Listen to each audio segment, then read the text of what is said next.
I hereby call the regular Public Housing Authority meeting of Tuesday, October 27, 2020 to order at 5:34 p.m. The PHA Secretary will provide brief information relating to the conduct of the meeting and will read the following. Please note that pursuant to the Governor of the State of California's executive order and in the interest of the public health and safety, the City Council and staff will practice social distancing and will follow public health and safety guidelines. Due to the evolving situation with the COVID-19 coronavirus and health orders from the State of California and LA County Health Department, the City of Hawaiian Gardens City Council meeting shall only be available to the public remotely. The meeting can be viewed via various platforms as follows: City of Hawaiian Gardens, local cable channel, AT&T 99, Frontier 16, Spectrum 36, live stream via city website at www.hgcity.org. Thank you. City Clerk, please conduct roll call. Chair Member Alvarado, Here. Vice Chair Roa, Here. Director Farfan, Here. Director Marvia, Here. Director Trimble, Here. Director Mahar, Here. Director Prieto. Here. We have a quorum. Thank you. Now we go to public comments. The PHA should not discuss or take action relative to any public comment unless authorized by the California Government Code, Section 54-954.2b.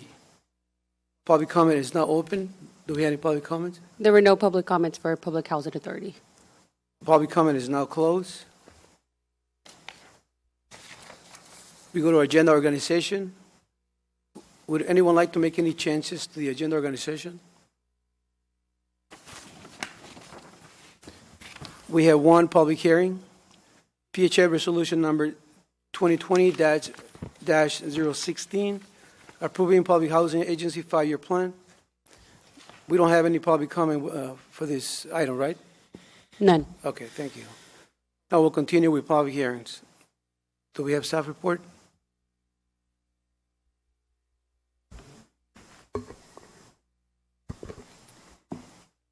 Good evening, Honorable Chairperson and board members. The 5-year PHA plan is due to HUD every 5 years. So the last time it was submitted was back in 2015. There are no changes from the previous plan, and it's aligned with the administrative plan that we have in place now as well. The 5-year plan was advertised on the city's website 45 days before the public hearing. The goals and objectives of the plan include the following: to apply for additional voucher should funding become available, maintain a high performance status, maximize leasing and budget utilization, ensure equal opportunity, and firmly further fair housing. This plan is due to HUD within this week, and this concludes my staff report, and I can open up to see if you have any questions. Does anyone have any comments? Well, I don't have a comment, but I do have a question because it keeps coming back at me. How long is the waiting list to be on Section 8? It depends on our funding right now. So whatever funding we have available, staff gets to an opportunity to review the wait list and bring up people to determine eligibility. We have 938, I believe. 100 and plus on a waiting list? 900? Right. Oh, then it is years. Yes. Yes. Wow. Wow. Wow. Okay, then. Thank you very much. You're welcome.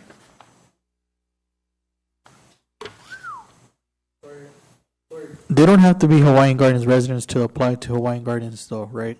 Is that how it works? At the last administrative plan that was approved by the board, they can apply, but there is a preference, and those that live here in the city will be assisted. So that's 900.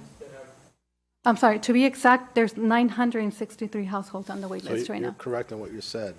So when they applied, we could have out-of-towners as well. So everybody applied, but preference is given to residents first.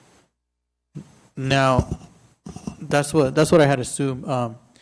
So they could be on multiple waiting lists, right? and the agencies don't cross-reference to see, right, if, Right, we don't. But again, there's a preference for residents here in the city. And just for clarification, this particular number or the amount of years is not uncommon for HUD housing. I mean, every community has a long waiting list. As So a we're matter of not fact, we might be unique. the smaller ones that have the Yeah. smallest wait lists, yeah. Yeah, exactly. So just so everyone understands, I mean, this is a very commonplace. So Well, it might be commonplace, but it's a long wait for a resident waiting for a house. I don't care what's commonplace, that's a long time. That's all I'm trying to stress, and that's what I've been telling people. There's like 10-year waiting list, you know?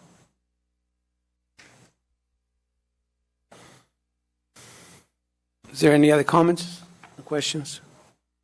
Can I get a motion? I'll make a motion to approve. Can I get a roll call vote?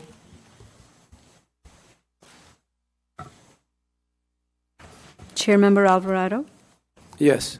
Vice Chair Roa, Yes. Director Farfan, yes, Marvia. Yes. Sorry, Director Marvia, Yes. Director Tremble, Yes. Director Mahar, Director Prieto. Yes. Motion carries. We now go to consent calendar.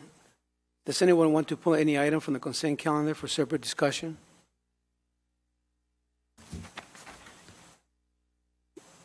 Can I get a motion? I'll make a motion.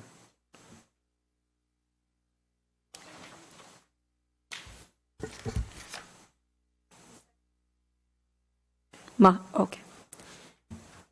Can I get a roll call vote? Chairmember Alvarado, Yes. Vice Chair Roa, Yes. Director Farfan, Yes, Director Marvia, Yes. Director Tremble, Yes. Director Mahar, Director Prieto. Yes. Motion carries. Thank you. We have no discussion items at this time. Is there any new business? No closed session? Oral staff reports? No. Oral authority reports? We adjourn to the next regular Public Housing Authority meeting to be held on Tuesday, November 24th, 2020, at 5:30 p.m. I hereby call the regular City Council meeting of Tuesday, October 27, 2020, to order at 6 p.m. The city clerk will provide brief information relating to the conduct of the meeting and will read the following. Please note that pursuant to the Governor of the State of California's executive order and in the interest of the public health and safety, the City Council and staff will practice social distancing and will follow public health and safety guidelines due to the evolving situation with the COVID-19 coronavirus and health orders from the State of California and LA County Health Department. The City of Hawaiian Gardens City Council meeting shall only be available to the public remotely. The meeting can be viewed via various platforms as follows: City of Hawaiian Gardens local cable channel AT&T 99, Frontier 16, and Spectrum 36. Live stream via city website at www.hgcity.org. Thank you. The invocation will be led by Councilman Hank Trimble. The Pledge of Allegiance will be led by Mayor Pro Tem Luis Roa. Can you please all stand?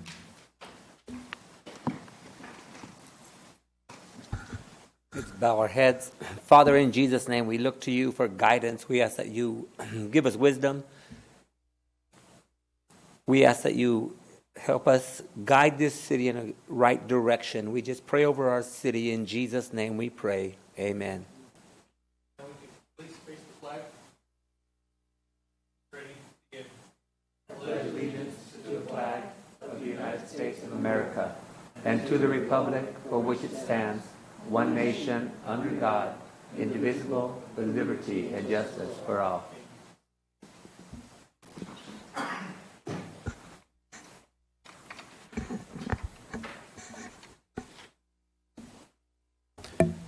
City Clerk, please conduct roll call. Mayor Alvarado, Here. Mayor Pro Tem Roa, Here. Councilmember Farfan, here. Councilmember Marvia, Here. Councilmember Tremble. Here? We have a quorum. We have no proclamations and certificates. We have 2 videos for tonight.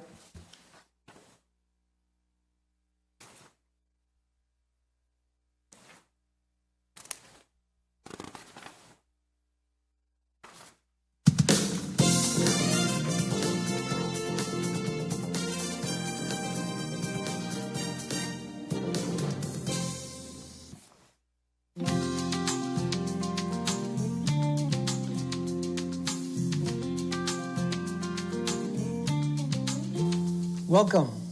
I'm Mayor Jesse Alvarado. Good afternoon. It is my sincere pleasure to welcome you to the Parent Engagement Institute ribbon cutting ceremony.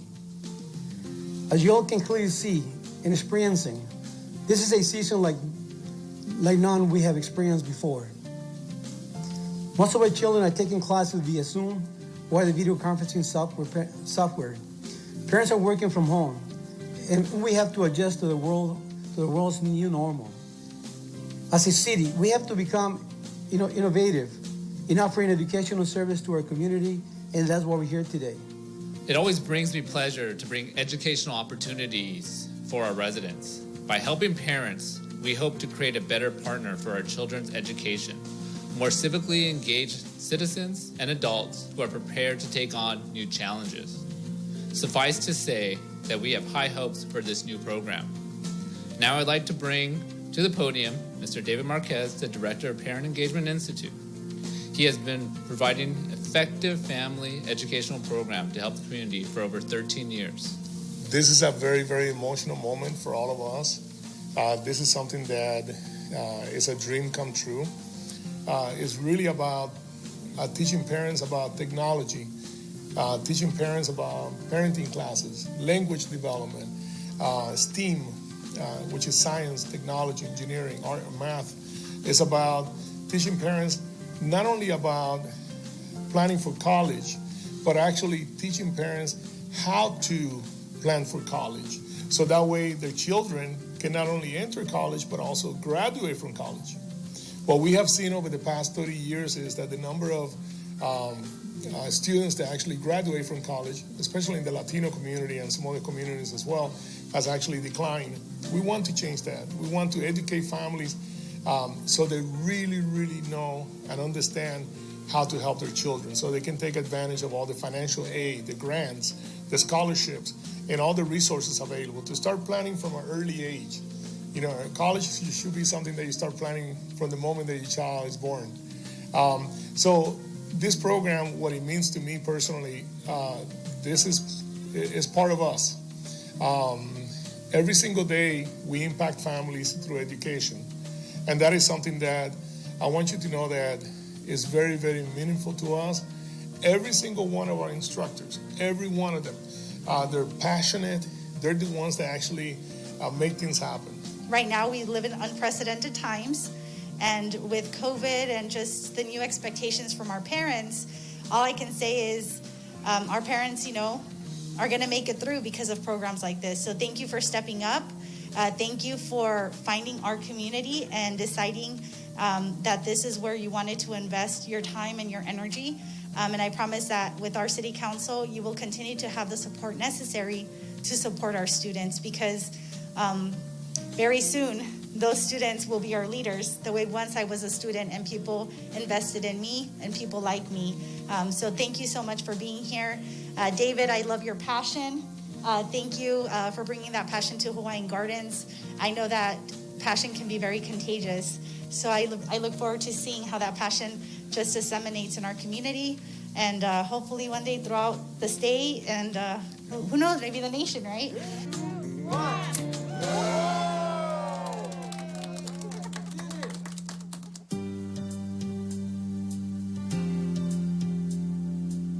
Good morning, Hawaiian Gardens. This is your mayor, Jesse Alvarado. What we have going on this morning, we have a huge food distribution.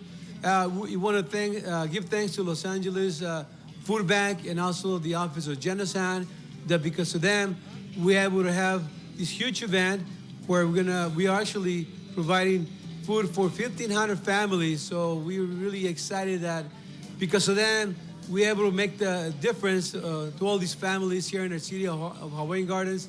But this food is not only for residents, it's really for everyone that it's in need. Hi, good morning. I'm Michael Flood. I'm the CEO of the Los Angeles Regional Food Bank, and we're here this morning at one of our drive-through distributions. The food bank's food distribution has increased by 145% since the pandemic hit. We've seen an overwhelming and unprecedented demand for food assistance throughout Los Angeles County. So we acquire, most of the food you see here is donated. We acquire this food, it's surplus until we step in or one of our partners step in and get this food so that we can distribute it. And we also focus on the most nutritious food available. So these are staple food items, again, produce, dairy, meat items that will help families in the coming week.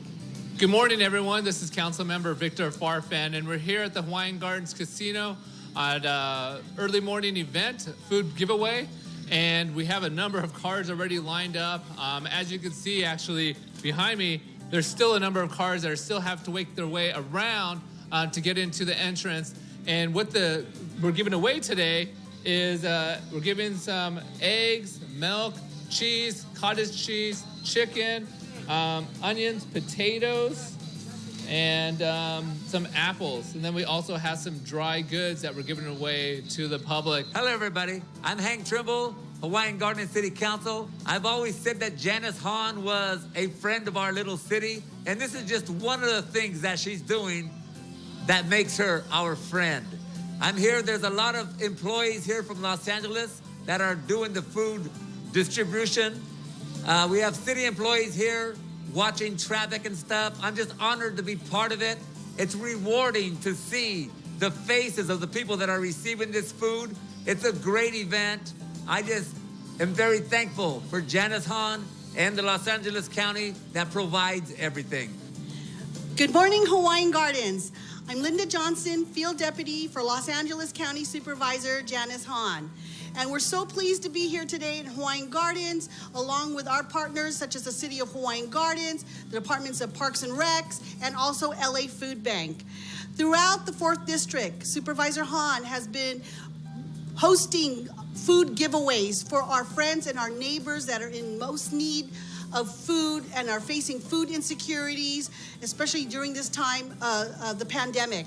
So again, thank you to the City of Hawaiian Gardens for having us here today, and hopefully in the future others will come out to other food banks as well. Thank you. Hi, good morning, Hawaiian Gardens. I'm really excited to be here with you today. My name is Myra Maravilla. I'm the councilwoman here in the city. And as you can see, we have a really successful event so far. We have a lot of people that started lining up closer to like 8:30 in the morning. We have 10 stations at the same time. So that's really helping everything move along. And today we're really giving out, I believe it's over 80 pounds of food per family. As you can see, it's a very successful event. And hopefully we have many more like this in the future. So thank you to everyone.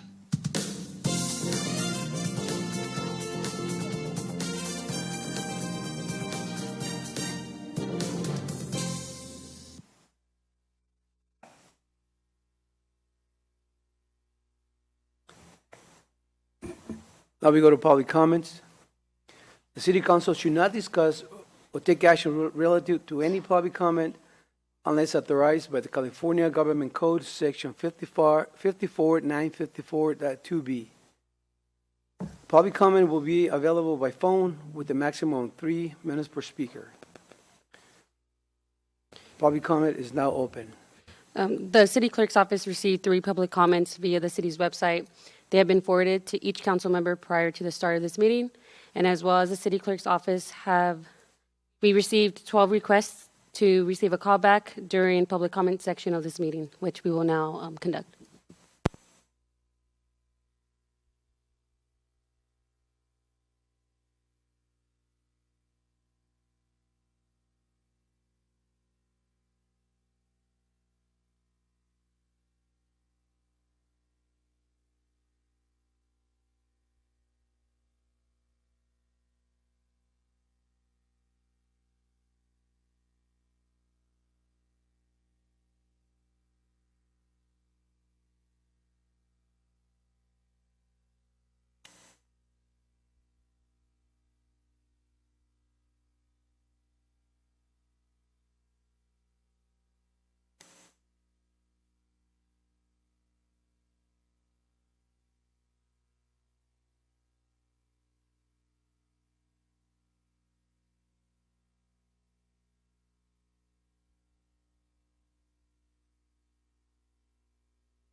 We'll take a 5-minute recess. We have technical difficulties, so we'll be back in 5 minutes.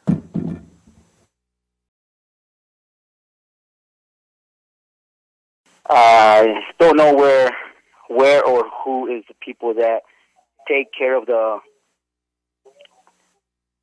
money for the city of Hawaiian Gardens. But I know that back in 1964, when the city first established, the city didn't have the casino. And back in 1965, when the casino came onto play, the city was doing pretty good. But I don't know why the city is now too dependent on the casino. It's like it's a drug that you guys need that money from the casino. Why is that? I don't understand. If the city was doing great from the 60s to the 90s without the casino, why? Everybody is now depending on the casino. Secondly, as a public safety commissioner, chair, I've been asking about who is going to be the new liaison since you removed Ms. Linda Zuniga. Back in October, I made that request, and nobody was able to tell me. Finally, I was able to get Councilmember Maravilla to let me know that Fred Lincoln would be the new liaison. But unfortunately, Mr. Lincoln wasn't aware. As he stated, there was no confirmation that he was the new liaison. So now we didn't have a meeting in October, and we didn't have a meeting in September. So now I'm wondering, are we going to have a meeting? September and October. So now I'm wondering, if we're going to have one now in November. So I'm hoping that we can get some good communication going and get the commission back on flow, because I know that the Public Safety Commission was reestablished. Thank you to you, the council, and we would like to get back to work. Thank you very much. Good night.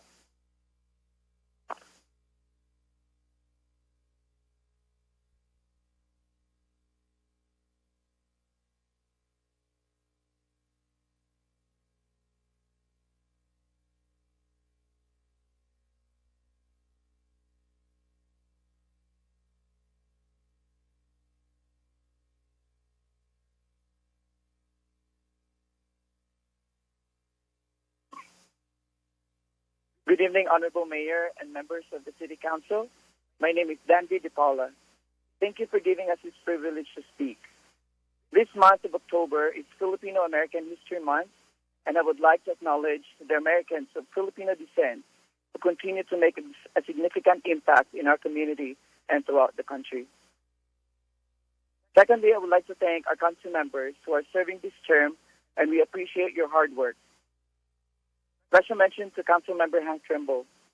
You have been the voice in the council, and you maintain the check and balance. Many residents have shown support and hopeful that you stay in your position because you are consistent in serving. You are a strong proponent in that position of a fully equipped local hospital that we are hoping to open soon. You support our law enforcement, and they're supportive of you. When you were the mayor, you spoke on the Senate floor in Sacramento and made sure that the voice of Hawaiian Gardens was heard and respected. I know you always want to stay in the background, but you work diligently and fairly. I thank you, and we hope to see you serving this beautiful community for another term. God bless you.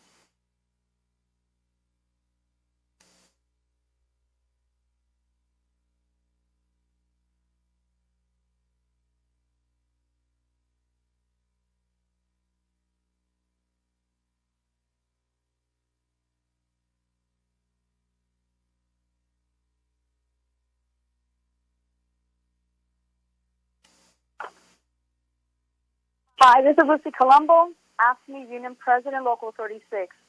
On behalf of my members, I want to say that for over 25 years, AFSCME has had an overall strong partnership with the city, and we continue to serve this community by diligently working together, overcoming and building the better community we have and that we all have come to expect. Unfortunately, the majority of this council, with spearheading of the city manager and influence of the city attorney, the partnership has been strained at best and on the verge of destruction with various attempts to union bust both unions. The city has disappointingly and deliberately not followed the MOU, and the last meeting of September 30th was a clear example.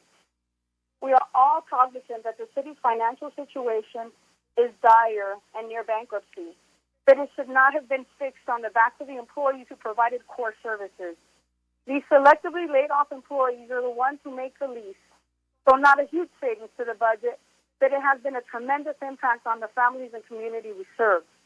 The union stands ready to join the executives, directors, and council to review the budget and make necessary cuts while following the MOU. In fact, this was proposed by members such as Francisco Noyola and others a few months back, but instead he was let go and laid off. In fact, many city employees were laid off, the lowest of the paid. The city has made layoffs, but yet hired new consultants, has not cut contracts, hired 2 new public safety officers, and requiring some employees to have to do comp time and overtime hours. Recently, another single employee was laid off, but here's how it happened. The employee was called in and notified at noon that same day was going to be her last day. But yet, her final pay was not ready, and the check, when it was provided, was short. Other employees have had to leave and retire and have not had their years of service to the city and community even acknowledged when they left. Where's the dignity and respect in that? But wait, there's more. We have employees who have been laid off, separated and retaliated against because they spoke up, expressed concerns, were actively involved in representing union members in harassment cases and advocating for employee rights, and the list goes on. With this unprecedented election since my career in this city, the city clerk was removed and a friend of the council was hired. It was reported that employees were coerced to violate the law by taking campaign pictures during hours at work while wearing uniforms and using city resources. Wow, this city has really taken a turn for the worse, and it's not moving forward. AFSCME Local 36 endorsed Trimble, Rodriguez, and Noyola. I urge the community to ask questions, get informed, and vote to.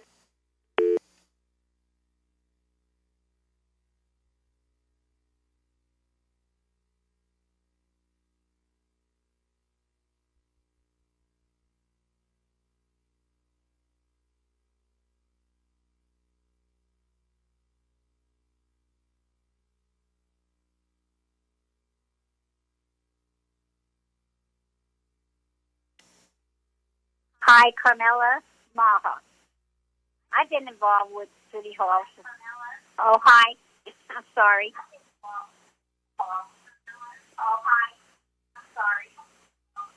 I've been involved with City Hall for 19 years, and I've never seen such malicious things that are going on.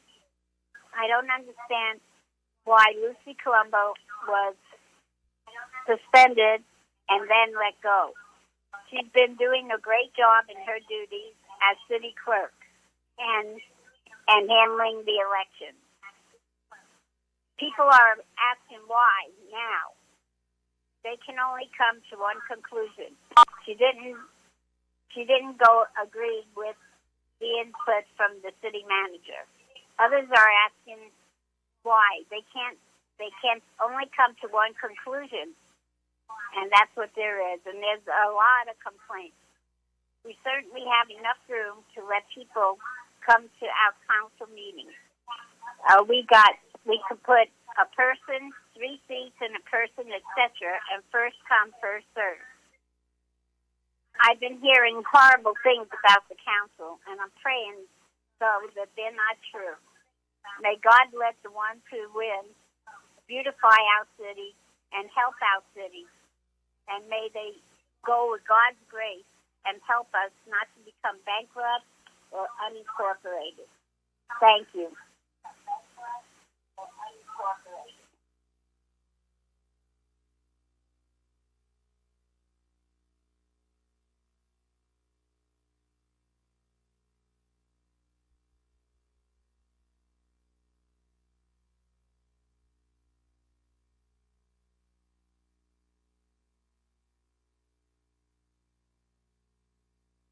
Hello, and thank you, Council, for my 3 minutes to speak with you. freely. Firstly, I would like to address the dependence on the casino, as the gentleman first called in, expressed how the dependency on the casino has kind of influenced the city. My question is, how will you generate the proper cash flow that the city needs looking ahead into the future if the casino does not open? Eventually, the city will need assistance and will need to encourage business assistance for independent vendors or owners, and we need to stop the COVID while also allocating proper funds in the budget for consistency. So I would like to yield the rest of my time to ask our mayor and Mr. Hank if you can provide some collaborative ideas to help generate new cash flow for the city, given that we cannot open back up to 100% of the casino, and what you plan to implement on stopping the spread of COVID in our city and stopping it in our community. Thank you, and have a good night. I yield the rest of my time.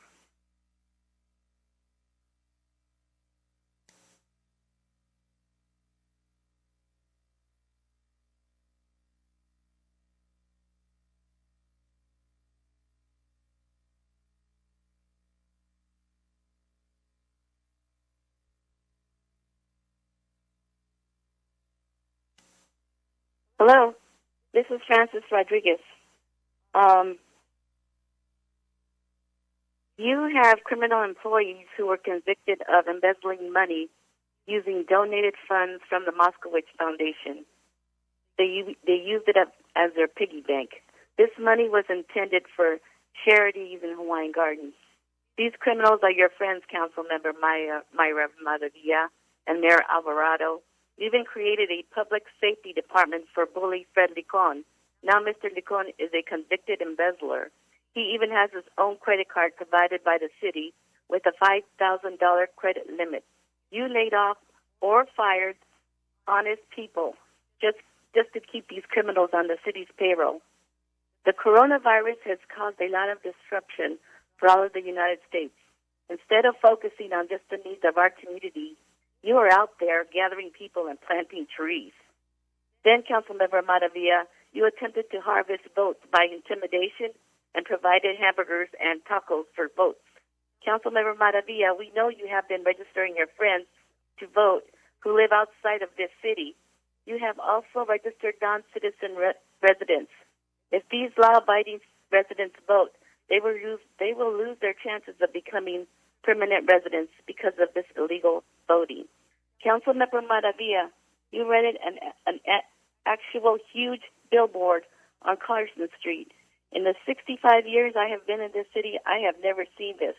It looks like your campaign funds are coming from large corporations. Why are large corporations investing in our election? It appears your friends, the hired consultants, want to stay on the payroll. The council's excessive spending has not slowed down. Once the money runs out, this city will go to bankruptcy, and we will become part of the city of Los Angeles. We have great law-abiding immigrants who fled Mexico because of corruption, but for a better life here. Instead, you are bringing the corruption here in Hawaiian Gardens. Thank you. Bye.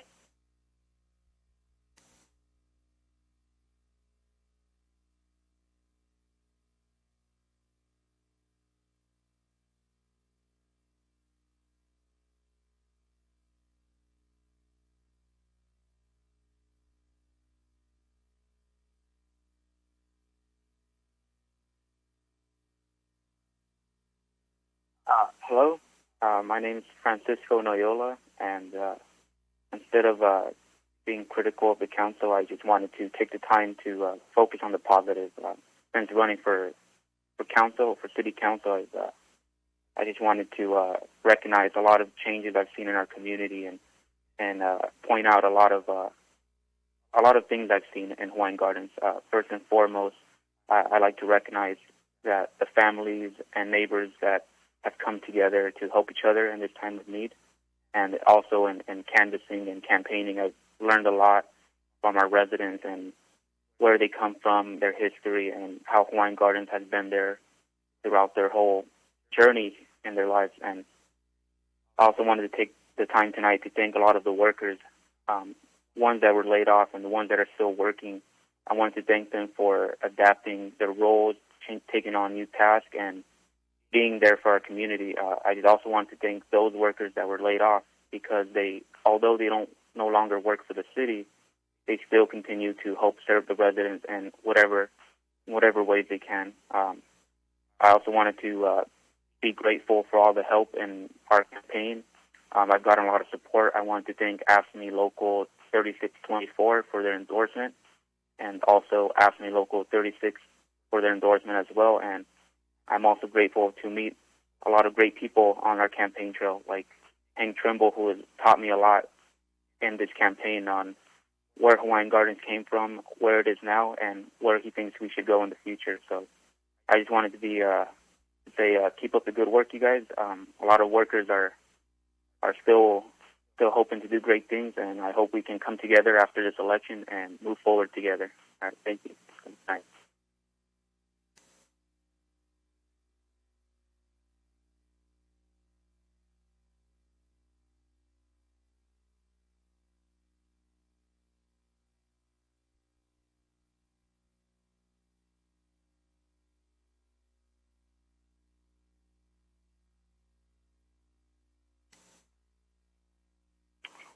Good evening, City of Hawaiian Gardens.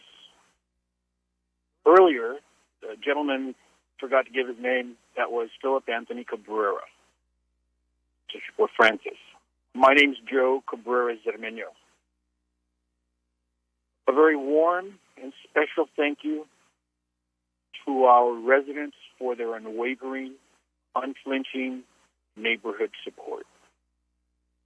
And that's in the campaign to elect Philip Anthony Cabrera and myself, Joe Cabrera Zermeño, to City Council. A city that tomorrow may only be relinquished to the passage of time unless the voters take action in this election. A very warm special thanks to Dr. Jesus Nunez Barragan for being our most staunchest supporter and our friend, representing our friends, family, and neighbors of San Pedro Carro in our Hawaiian Gardens Politics Now community. Philip and I, our main concern is the public health during these COVID-19 times. Mandatory masks must be worn by everyone. Not just placate them with tree planting ceremonies, videos,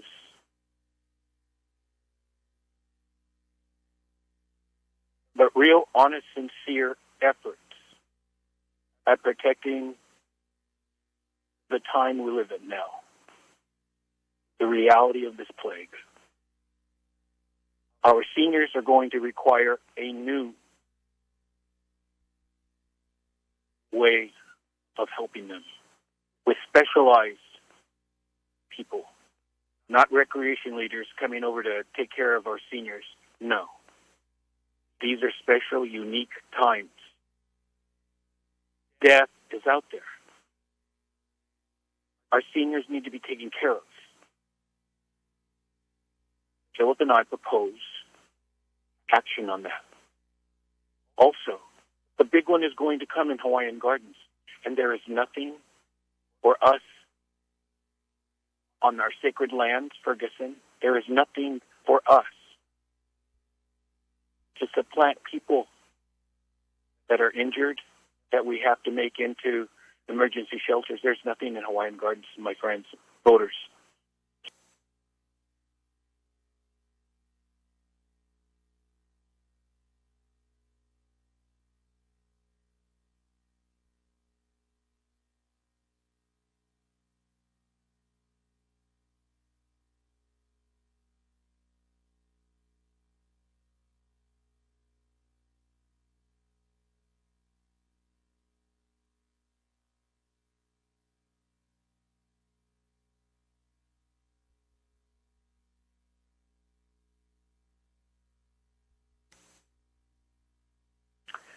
Good evening, Mayor Alvarado, members of the City Council, and Mr. City Manager.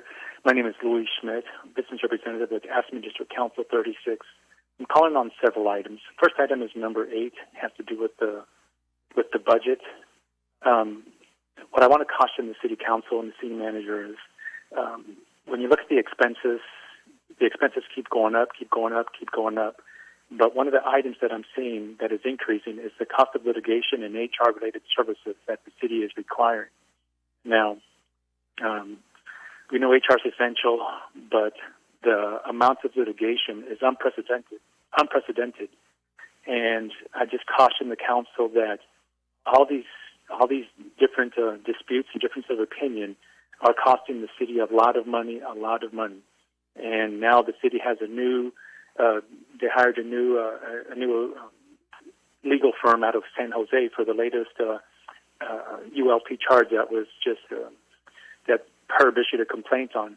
Again, that's more cost, more litigation. Again, as business representatives, we work with the city. We represent our members. And at the end of the day, we want the same as you guys. We want the members to do their work. We want our members to provide a service at an efficient, sustainable price. But what is occurring is that we're not having this collaboration. We're having, from my perspective, we don't have much cooperation from the city itself. And when we're not getting cooperation, we're not getting responses, then it's just telling the employees during these difficult times that their issues don't matter. You know, the council voted and approved these contracts, this MOU, and why have timelines if the city is just going to unilaterally ignore them? All it's going to do is cost more money. Now, the casino is not going to save us right away. It's not going to save the city, but it's still in need to reopen. But what's happening is that the direction that we're going is costing, and it's hurting those most vulnerable. All of this different legal opinions that we're having to get is costing the city to defend the decisions of the city manager that he's taken us in. Now, again, we have an election next week, but again, this council needs to be cognizant and enforce this MOU that you guys have signed, your predecessors have signed. We want to continue to work with you, but again, if we continue down this path of not working together, all it's going to do is harm the citizens who rely on all the services. Again, our members want to continue to work, but we need cooperation, and so far we're not getting that. So thank you for your time.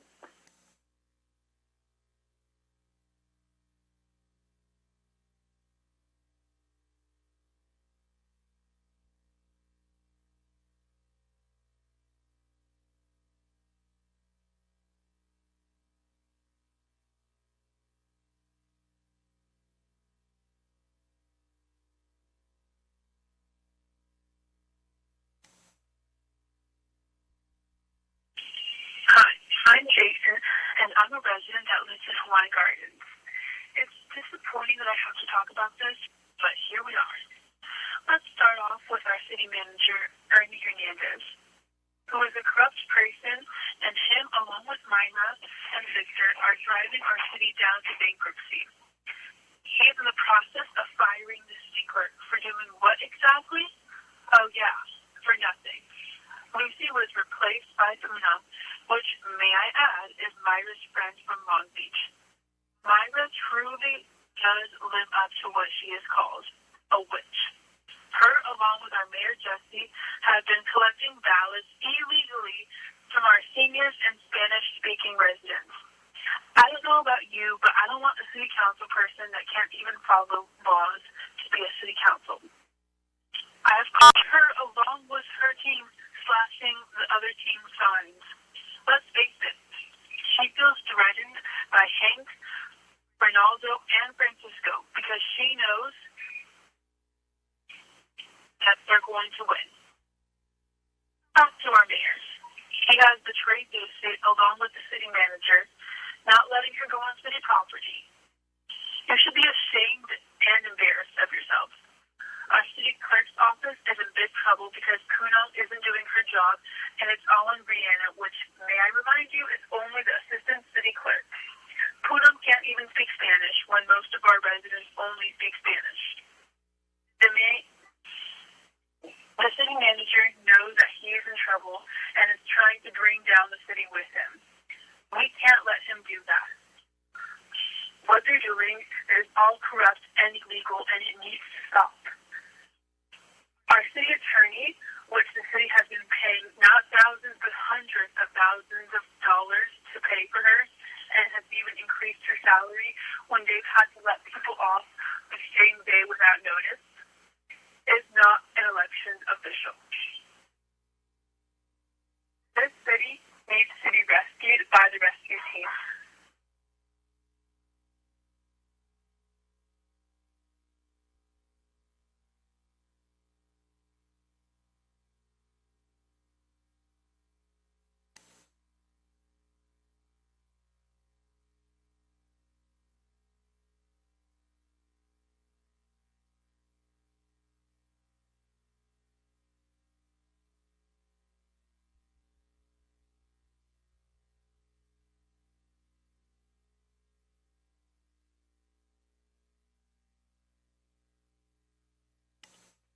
Hello, Lorraine Cabrera.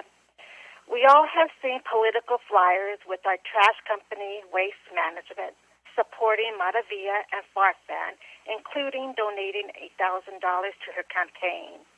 They, Waste Management, has your back, Myra, and Myra most likely has their back. Myra is also on the trash committee, I believe. Waste Management will be asking for an increase in our trash rates, and we are hoping that Myra and Farfan will be recusing themselves from any further council decision dealing with Waste Management because of this back-to-back support. 2, it's that time of year, and yes, we're already hearing illegal fireworks. Is it going to be déjà vu with the illegal fireworks as in July with an uproar of public comments? I don't care about Lakewood, Long Beach, Cypress. I do not care. I care about us Hawaiian Gardens residents. 2 months of pure agony dealing with loud bombing noise for a 1-mile town is not acceptable. We know we have 3 public safety trucks and on patrol and 2 black and whites in our small town. Can't they do more in cracking down illegal fireworks? Will this council stay on course as they did in July and do nothing to help our quality of life for seniors, PTSD veterans, and animals, and to all of us? A letter to Governor Newsom is nothing. Local government is the answer and power to do within our city limits. Please, have a plan for illegal fireworks sounding off every night. Please do something to deter the insane loud bombing nights that will be starting soon. You can choose and do more if you really want to. 3, so grateful to our long-time resident, Firehouse number 34, that very small little building that's been on North Boulevard forever. We all walk by it going to high school. We ride by it how many times in our lives? That small, cramped building holds the bravest, helpful, caring people who should be applauded for their saving our lives here in Hawaiian Gardens. Thank you, Firehouse 34, for always being there for us and everything you do. 4, the money Maravilla spent on her campaign is exactly how she spends our city funds. In the September 23rd council meeting, both Ernesto Alvarado Farfan said our city is in dire situation with our revenue. However, Maravilla continues to spend, and for that I am voting no for Maravilla ticket. Whatever happens, happens. There is no turning back once Hawaiian Gardens goes bankrupt. Thank you.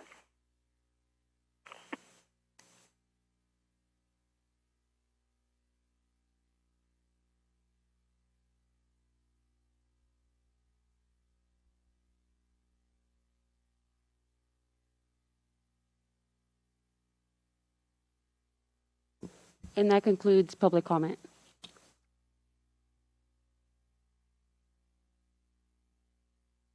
Public comment is now closed. Now we go to agenda organization.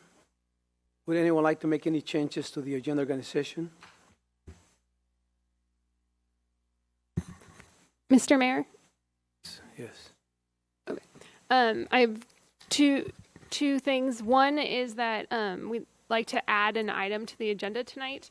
The city needs council discussion on an action item that has a deadline of later this week that the city learned about yesterday, and which was after the posting of the agenda. And this is an item relating to the use of grant funds for the California Natural Resources Agency. Originally, the city had applied for, and I'm going to let the city manager get into greater detail, but just so that everyone understands what the issue is, had applied for funds to purchase Pioneer Park, but the purchase would have required a general fund subsidy. And so the California Natural Resources Agency is looking for the city to solidify the grant agreement by the end of this week. And so staff is proposing that the grant funds be used instead for improvement of Pioneer Park. But so for discussion and direction to staff on this item, I would need a 2/3 vote of the council to add this item to the end of the discussion. So it would become item C17. Can I get a vote? Mayor Alvarado? Yes. Well, can we discuss it first? We can't discuss Until it's on the agenda. until it's on. So this is just to add the item given the urgency. Mayor Pro Tem Roa? Yes. Councilmember Farfan? Yes. Councilmember Marvilla? Yes. Councilmember Tremble? Yes. Motion carries. Thank you. And Mayor, if I could make one other announcement, I've been advised that all 5 of you have a conflict on item C12. And so when we get to that item, we will need to do the rule of necessity and make disclosures for that conflict. And I'll take this opportunity to remind anyone, the council, that if there are other conflicts, that to recuse yourself prior to the item beginning.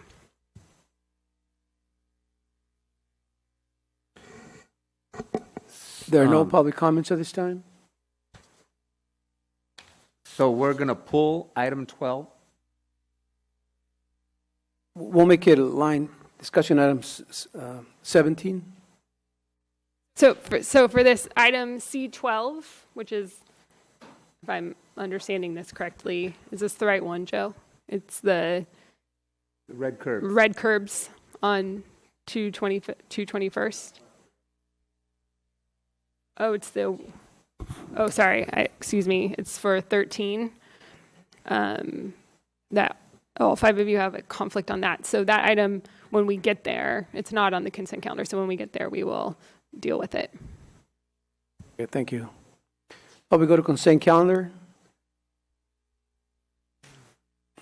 Does anyone want, any council member want to pull any agenda item from the consent calendar for separate discussion? Well, I just had a question on number 10, consent 10. I just wanted to clarify one thing, and then I'll approve the whole consent calendar. I wanted to ask the city manager, because I was told by 3 different people that this lunch program for seniors was in jeopardy. And I told them, no, there was no jeopardy in feeding the seniors. So can you clarify that, Mr. Manager?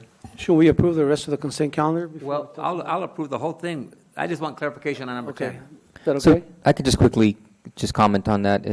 So there's never been any discussion from the city council or movement from staff with regards to changing the terms of the senior lunch program. Okay, well, thank you, sir. Can I get a motion? I make a motion to approve the consent calendar. I'll second that. Can I get a roll call vote? Mayor Alvarado? Yes. Mayor Pro Tem Roa? Yes. Councilmember Farfan? Yes. Councilmember Marvilla? Yes. Councilmember Tremble? Yes. Motion carries. Now we go to discussion items. C11, adoption of resolution ratifying the city management/director of emergency services amended executive emergency order number 05-2020 COVID-19. Do we have staff report? Mr. Mayor, I'll be doing the staff report. Council, before you tonight are two items. One is, as we have done previously with executive emergency orders from the city manager, it's a resolution to ratify his emergency order. And then second is to adopt an urgency ordinance to suspend certain provisions of the municipal code to allow the Gardens Casino's temporary outdoor gaming operations during COVID-19 on the ongoing state of the city's local emergency. And so, in short, these two items are allowing the suspension of certain zoning code and other municipal code provisions so that the casino can operate outside. This mimics effectively what you previously did when you allowed outdoor retail and restaurants by suspending certain provisions of the zoning code to allow for that. As you are aware, earlier this month, the county changed its public health order to allow outdoor gaming operations, which allowed the casino to reopen. And so this is, from the city's perspective, solidifying that process to allow that operations on the city's local authority in terms of the control that the city has over the casino. And so with respect to the urgency ordinance, it requires a 4/5 vote of council for approval. And if you have any questions, I'll be happy to answer them. Is there any questions from council? I have one question. I'm glad you said this is at council's level of authority, but we are governed by the county concerning that. And so is the county allowing them to go ahead and... So the state... Do we have a green light to make this decision? Yes. So in short, that's a great question. Both the state and the county originally had health orders that prevented the casino's operation. Those have been amended to prevent indoor gaming operations, which permits outdoor gaming operations. And so this is the city's act on the city's side of things in terms of control that the city has over the casino, ensuring that the casino can also operate outside and that its municipal code provisions wouldn't otherwise interfere with that. Thank you. And if I just may add, the County Board of Supervisors approved the outdoor gaming as you see it now out there. But since then, the Department of Health has been constantly changing the guidelines. So we're trying to make sure to communicate to the Board of Supervisors. Essentially what is going on is that the Department of Health is using their discretion in a way to counter the board's decision. And so we want to make sure that the Board of Supervisors is aware. Janice Hahn supported this measure along with the other Board of Supervisors that voted in favor of this, the changes. But we are in a constant battle with the Department of Health to make sure that they are, or to try to address any issues of what seems to be a constantly changing set of guidelines that looks to shut the casino operations down.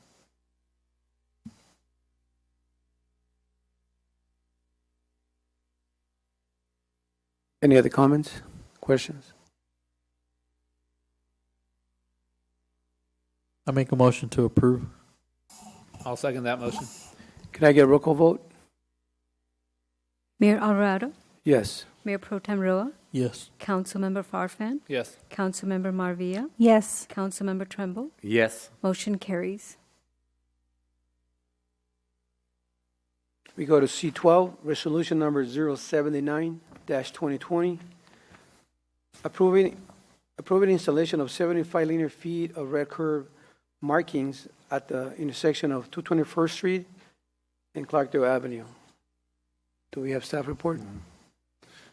Yes, Honorable Mayor and members of the City Council. If you recall, this item was discussed at the September 8, 2020 City Council as a concern of this T intersection of Clarkdale Avenue and 221st Street. I believe the request was to try to do some type of feasibility study or warrant analysis for some additional stop signs, I believe it was. However, after the engineers had looked at the traffic collision reports for this intersection, it did not warrant any installation of stop signs at this time.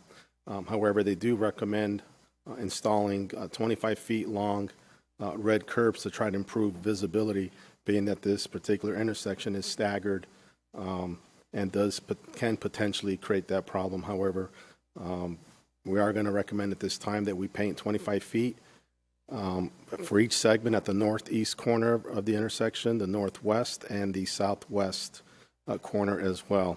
So by approving Resolution 79-2020, you would authorize the painting of the red curbs for this intersection. Is there any questions from council? Yeah, well, I would like to hold off on this just because I know that there isn't any parking available at this time, and that could potentially remove how many vehicles worth of parking? 3. 3. So I would prefer, were there any other safety measures that we could take, like a speed bump or something different? No, speed bump would not be warranted. We will take a look at it again to see if we can do something else, but the speed bump definitely would not be warranted at this intersection. And neither would a stop sign based on the data that's been collected. The engineer does recommend, though, the red curbs to be painted, but that's your call whether or not you want to paint them. This was done at the request of the city council, where you had asked us to review this intersection for a potential stop sign. The only red curb that I would suggest is maybe the northwest corner. That's the only corner. I'm sorry, which one? The northwest corner. So you're okay with the northwest? Yeah, everything else, I don't think it's necessary, because I think that's where the issue is. And then potentially requesting that corner house tree be trimmed to improve visibility as well. But the other intersections would not improve visibility necessarily, no. I'm very familiar with that intersection. And what would warrant a speed bump? Well, it actually would improve the red curb. Again, it's your call, but it would improve visibility as I'm looking at the photograph for the northwest intersection, and definitely the southwest and the northwest. But again, it's your call if you just want to just go with the northwest quadrant. Yeah, because I think the problem is going from one side of Clarkdale to the next side, going from the north to the south. And I think that's where the issue is, that you can see oncoming traffic coming from west to east. And so I think by just painting just that side, it would really help. Well, I think there's a few, because if you're going northbound on Clarkdale and you're trying to make a right, that little area that's 16 feet, that's right in the middle of the T section, I think that one blocks visibility as well. It's 16 feet that I think is labeled. Right, and that one's there already. So there's a curb on the southeast already. So the ones that were being proposed were the northeast, northwest, and southwest, 25 feet each. But again, we'll, whatever directive we get from the city council, we will follow, including the trimming of some shrubbery there that I can see on this map that potentially could create some visibility issues there.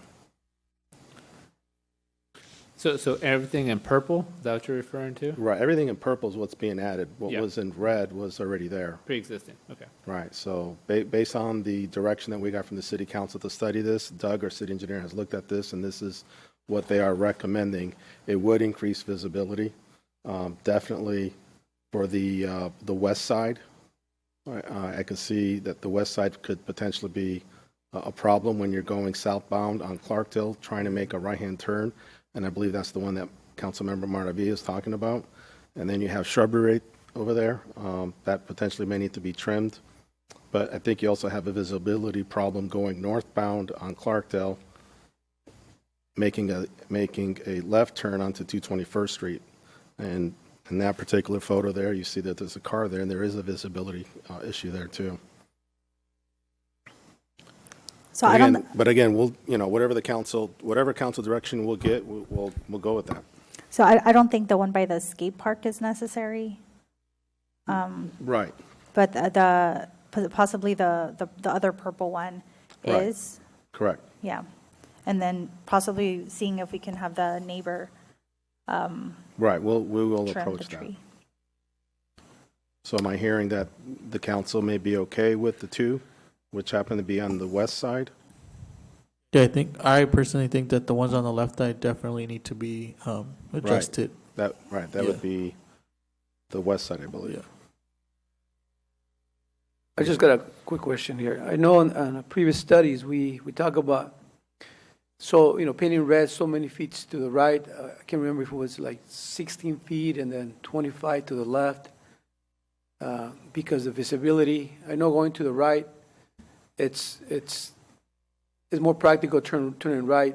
And I'm saying in all streets that's the case, but I know we talked about that in the past, going to right 16 feet or maybe 18, I don't know if you remember. But going left is like 25 because it's harder when you turn left. And I see myself even at certain streets try to make a right or left. By the time I get to see anything, I'm already in the middle of the street. So I know the street is very dangerous, and I think most streets in our city are like that. So I'm just curious because I know the one on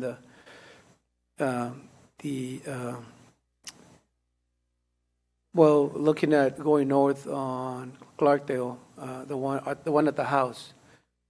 I know the trees there, but maybe in some cases we need to add even 25 because that's the only way. For example, on going in Clarkdale and try to make in a left turn on 221st Street, I see like the white car parked there, and sometimes what happens, people park. I see that car kind of park okay, but see some cars already park on the turn, and that's really bad. But I know I'm okay either way. I mean, I'm going to make a little bit of progress, but I see the challenge, and yeah, it's unfortunate. But if you guys are okay with just that one. No, we can do both. Both? We can do both of the ones on on the west side, both purple ones. But west, okay. I say no to the purple one on the right, on the east side. I also would like to see if maybe we can remove the red that's right in front of that. I don't believe that to be necessary. Which red?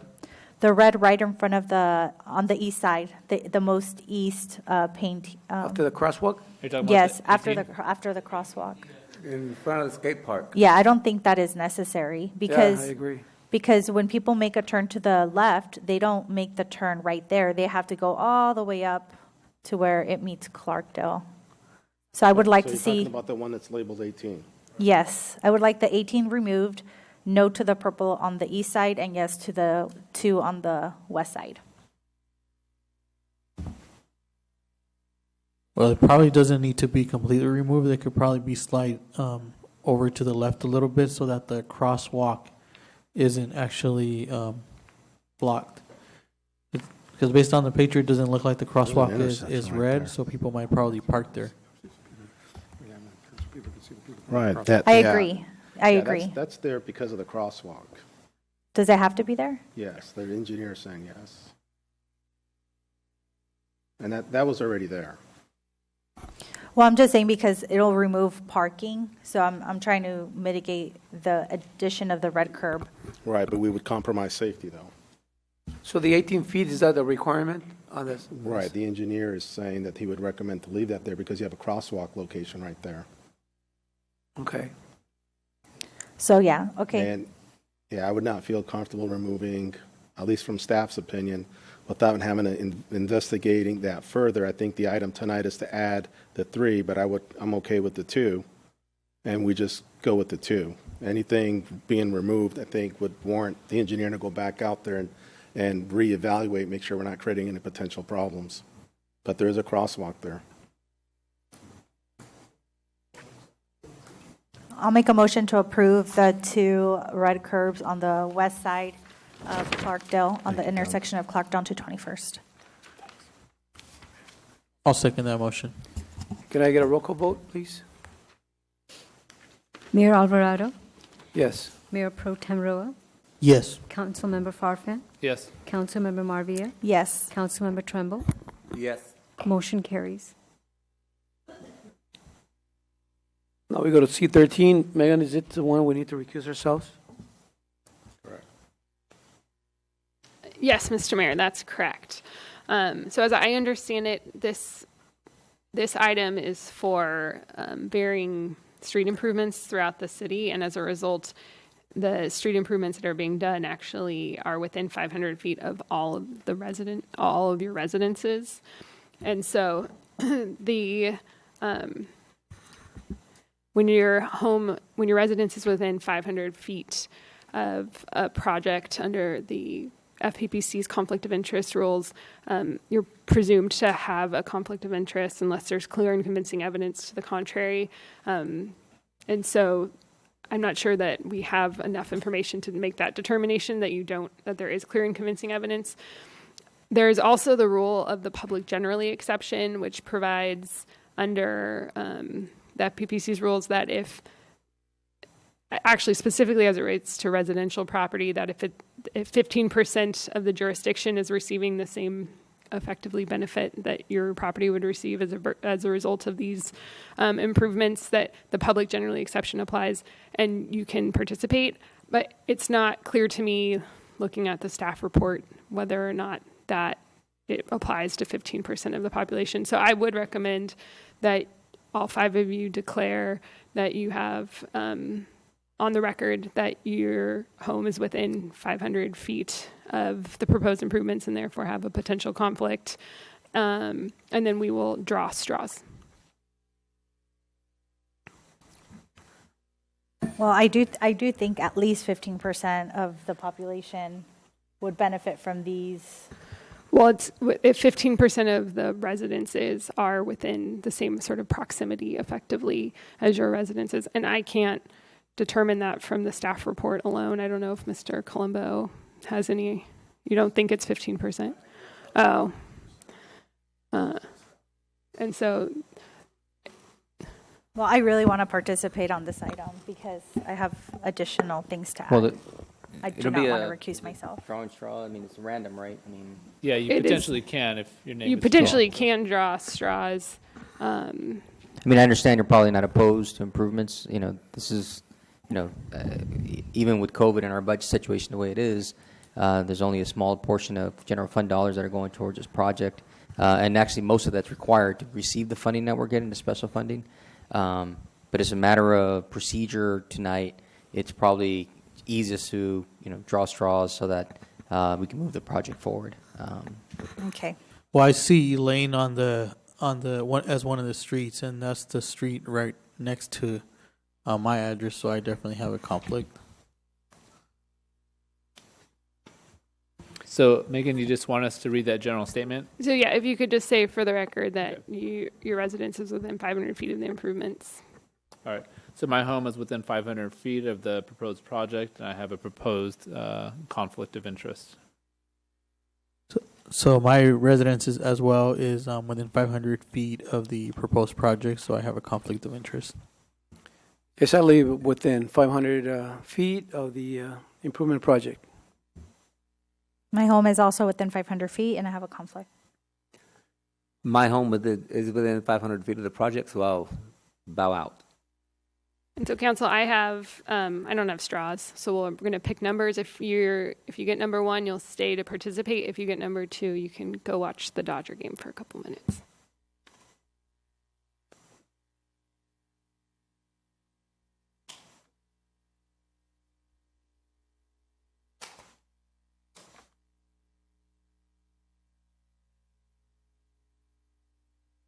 I gotta close my eyes.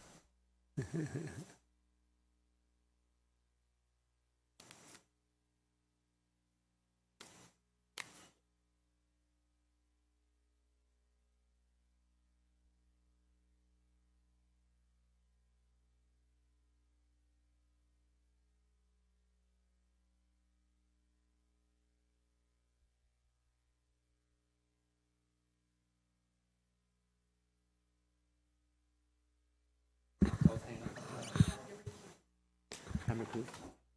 Oh, okay, good. It appears that council members Farfan and Trimble drew the short straws, so to speak, so they will leave the room.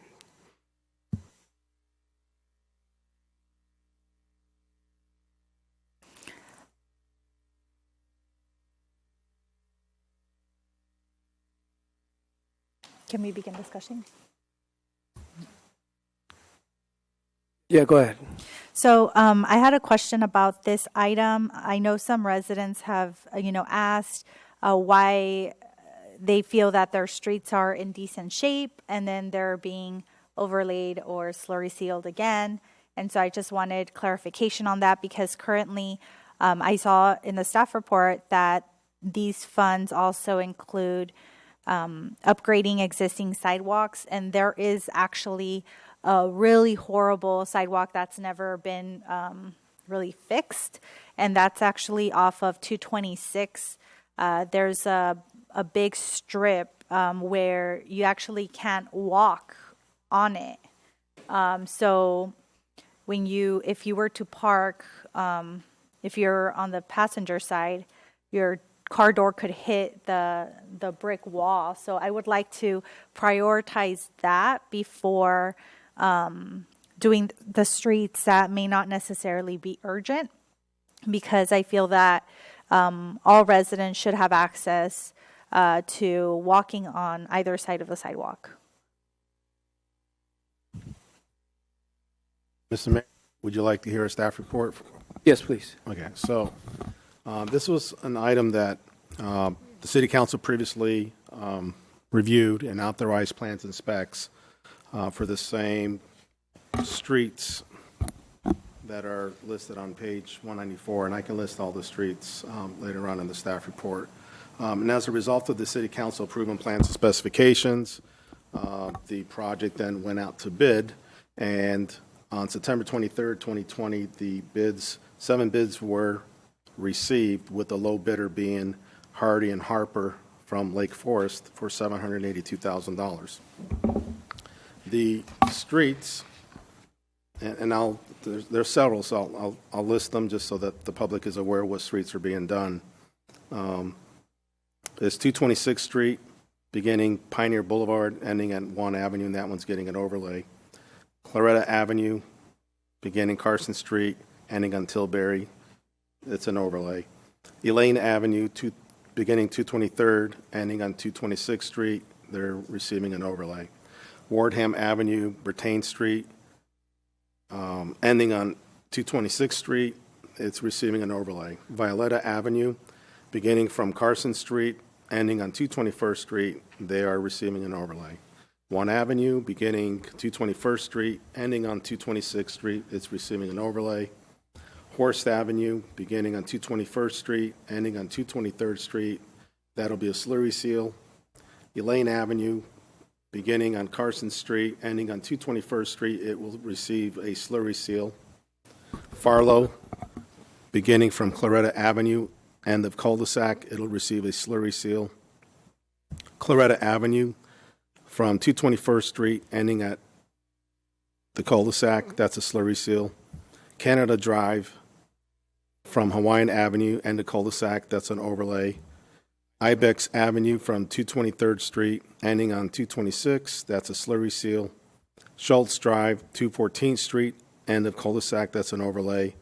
Courtner Avenue from 226th Street to the south city limits, that is an overlay. And then we have Claretta Avenue, beginning 213th Street, ending at 214th Street, and that's a restriping. So the engineer's estimate on this project, on this bid, was about $911,000.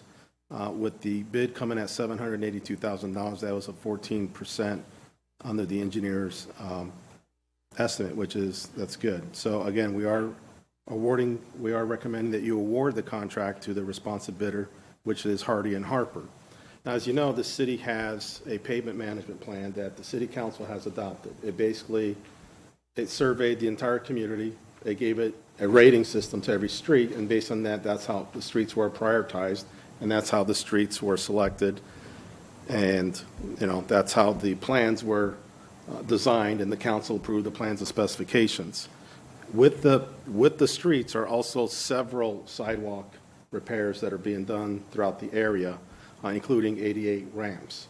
Now, I did hear a sidewalk issue. Can you tell me that intersection again? Yes, I can actually pull up the Google Maps. We can all see it.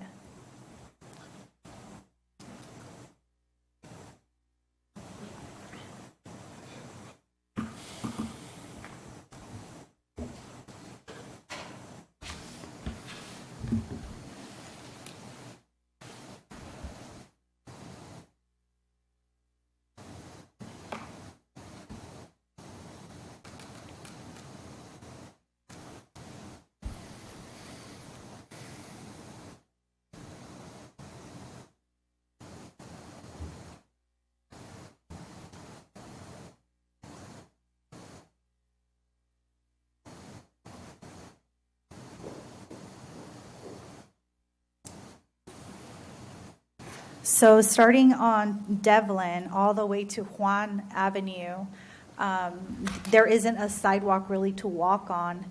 And this is concerning because a lot of residents live in this area. And it's just concerning because we really want to encourage people to use the sidewalk.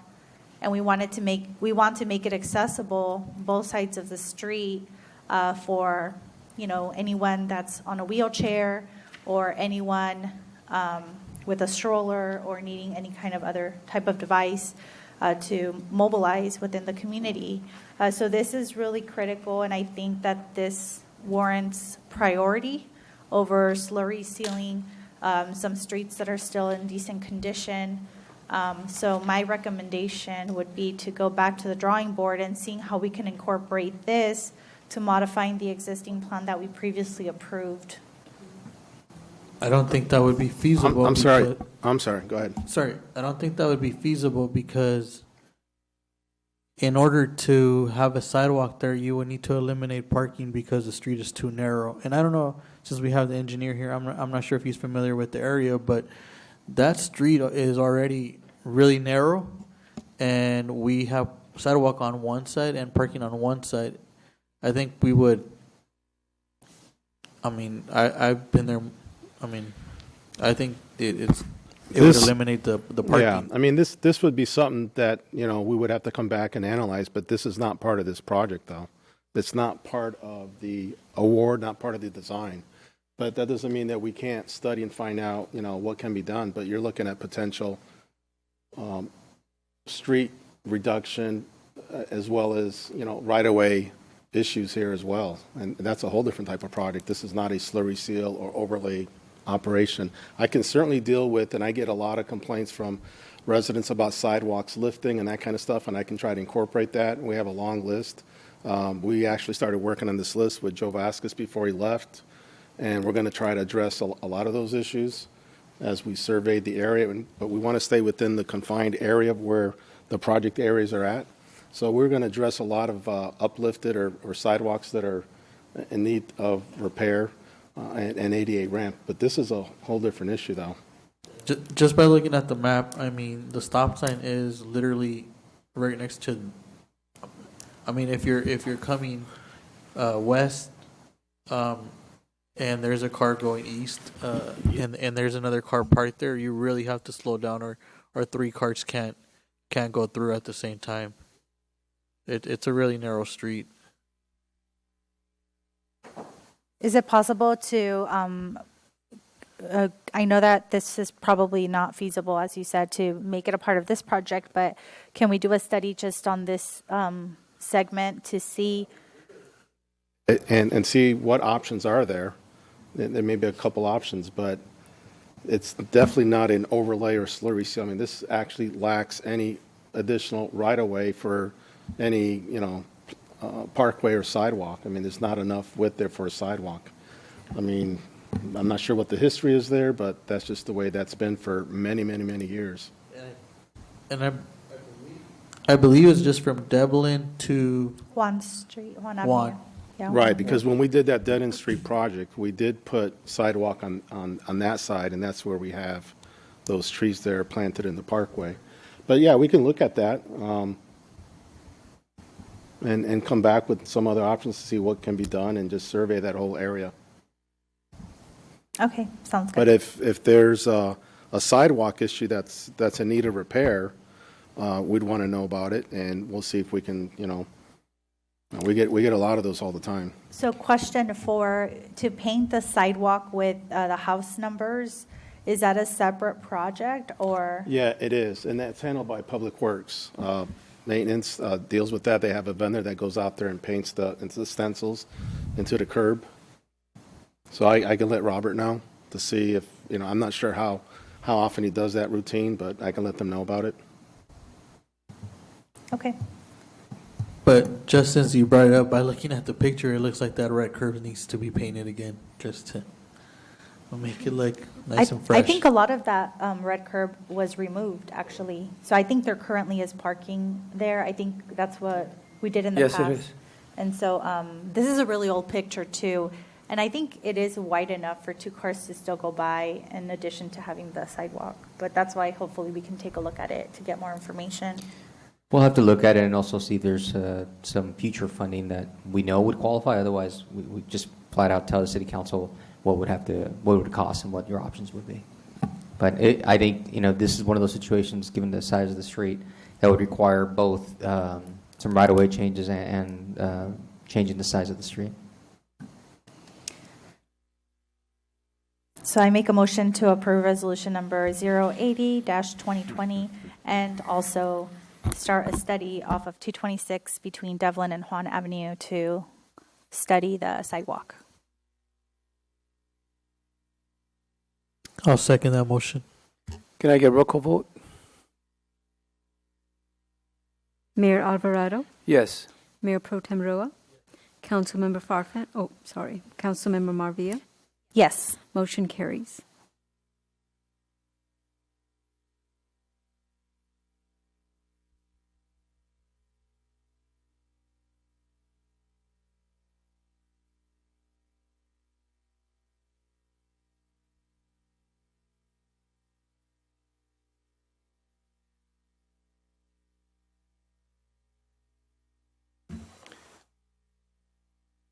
Discussion, C14, discussion and policy recommendations regarding the initiation of on-street handicap/ADA parking spaces in residential neighborhoods in the city of Hawaiian Gardens.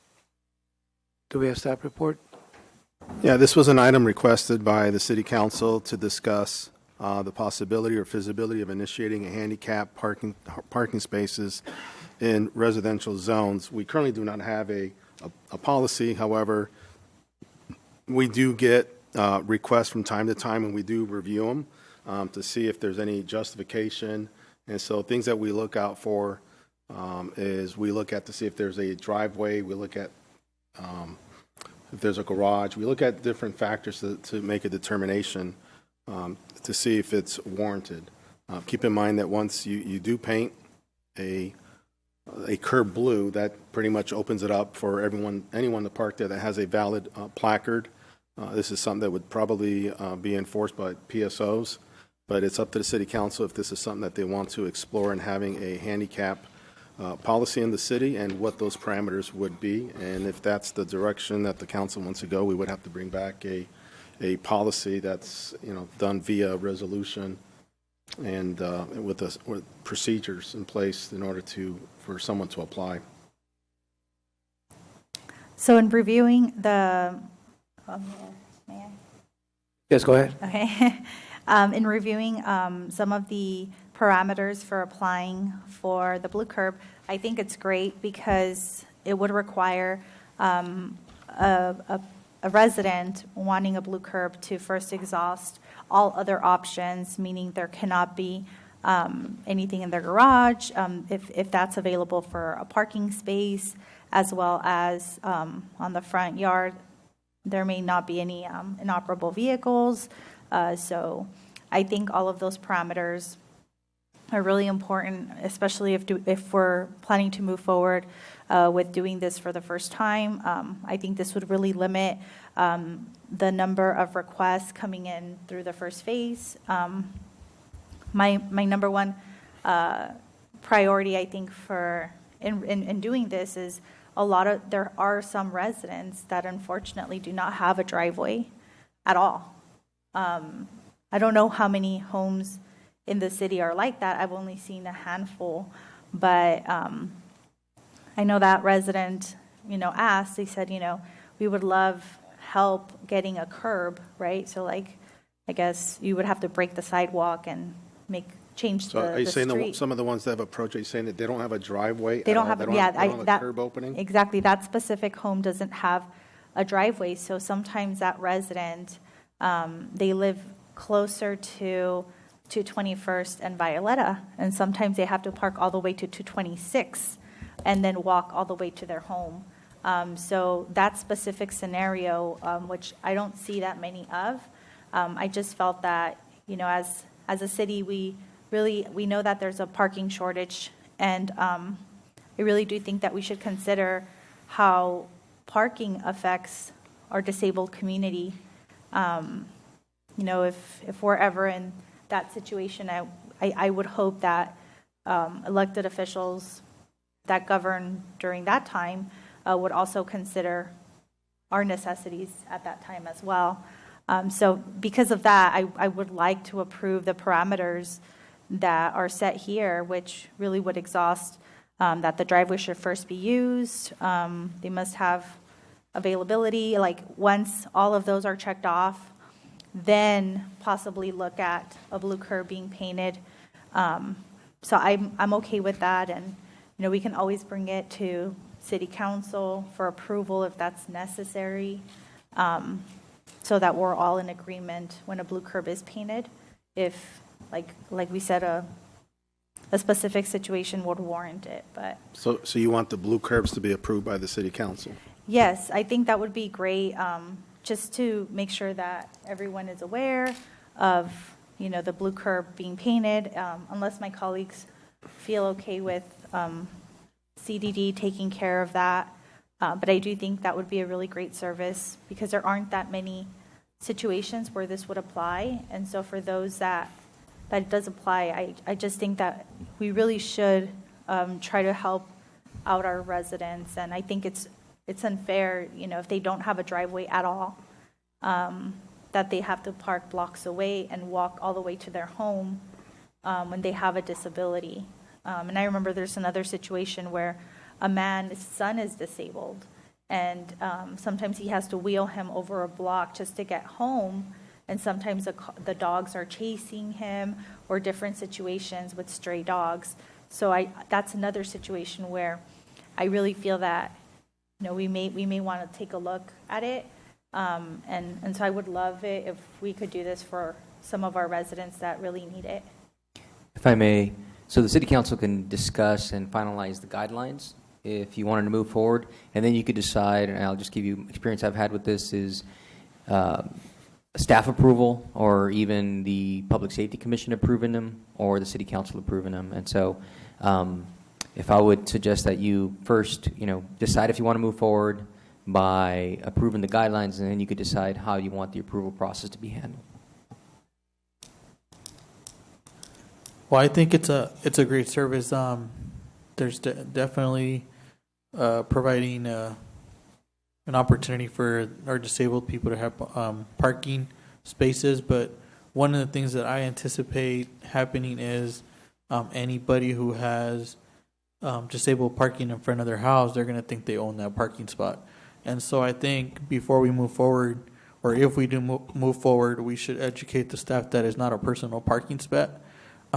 Educate the families that it's not a personal parking spot, because it will bring additional conflicts.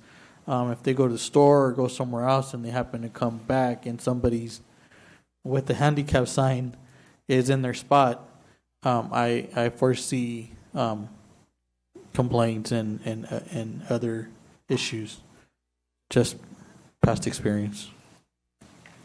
No, I concur. There needs to be some type of workshop so that the general public does have the understanding and there's no misconceptions. And just for my edification, Joe, within the last 5 years, how many applicants or how many requests have you got for handicaps?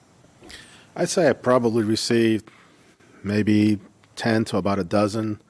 I will tell you, I never encountered a situation where there was no drive apron. Every one of them had a drive apron. In fact, I couldn't warrant the installation of the handicap ramp because they had an apron, they had a garage. I mean, there was plenty of parking in the driveway. So I never encountered, I'm not to say that there isn't a situation like that.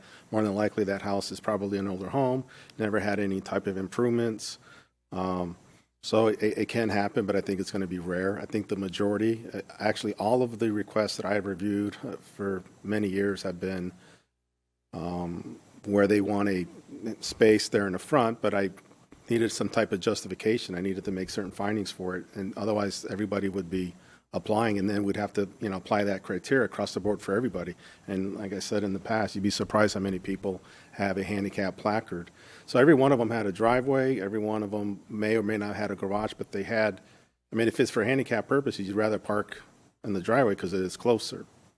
But again, it's your call. It's your, policy on how you want to proceed with it. And so what do we have now in place for those requests? There's not a policy in place. Basically, we get the request. Most of the time, they come in through engineering, and we'll review it. So we'll go on Google, go on GIS, and sometimes we'll talk to to the homeowner to find out what's the need there. But I will say that I've not encountered anything where there was not an apron, but there could be a home or two without an apron in the community. And in that particular case, I can see if there's a handicapped person that would be an inconvenience. But if somebody else parked there, they're not going to be able to park there at all. So I'm not sure if we need to address that in a different way, but unfortunately, drive aprons is the responsibility of the homeowner. I don't mind looking at that particular address, but again, it's your call. It's not uncommon to have a policy, but every city's different. And then you can pretty much shape the policy how you want it, including what approving authority you want. Right. Well, like you said, Joe, I don't think there's a problem with having a policy, but I do definitely think that if someone is or meets the criteria, there should be a educational component to it, where we get to explain to them that, yes, it's there for your convenience, but it is a public parking space. And right. They would have to sign paperwork with the understanding and knowledge that they understand, because there will be other people that will park there. We already know that there's a parking problem out there in the community. We already know that they're saving spots with trash cans and cones and other objects. So we already know there's an issue out there with parking. So there would be, statements made in any approval process that, they would have the understanding this is not your personal parking space. Once it's blue, now it falls under, jurisdiction, DMV guidelines. Okay, so if there's a car parked there and they don't have a proper placard, they will be cited, and it's not a cheap citation. I had a comment. There's an unwritten Me Too clause in Hawaiian Gardens, where when one goes up, there's going to be quite a few going up, blue curbs. So I frown on blue curbs in the neighborhood in front of people's houses, because it does create a lot of tension, I guess you could say, if someone else parks there. Wouldn't it be better to put an apron in front of that house and let them park in their own place? Yeah, I would like to see the location and visit the site, see what the situation is in that particular case, find out why isn't there an apron. If the house, is it possible for the city to add a driveway to this home? It's a homeowner's responsibility, but I would prefer to go out there and do some investigation, check our records, see. It's rare, but there can be houses. Not every house in the city has been improved. We have for the most part, we have a building jacket for many houses in the city, but only if there has been improvements. There are houses in the city where there's no building jacket, no address file, which means there was never an improvement done to that property, and that house may have existed prior to 1964. So for that particular house, I wouldn't mind to go see and do some research to find out why is that the case. What is the scenario? There are definitely some houses out there that don't have the driveway aprons. That's for sure. We've come across a couple residents. So they do exist, but it's one of those things. Maybe we take a survey. In this particular case, obviously, Myra knows the particular address and all that. So.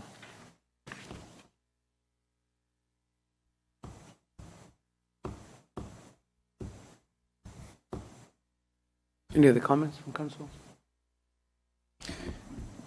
I do think, some of these families definitely are challenged by being with disabilities, cannot, not being able to walk and stuff. So I know some people really deserves or needs a placard. So it'll be interesting. But I see the challenges because I know sometimes people say that's my spot or that's my section, and people take ownership of areas that they shouldn't, like.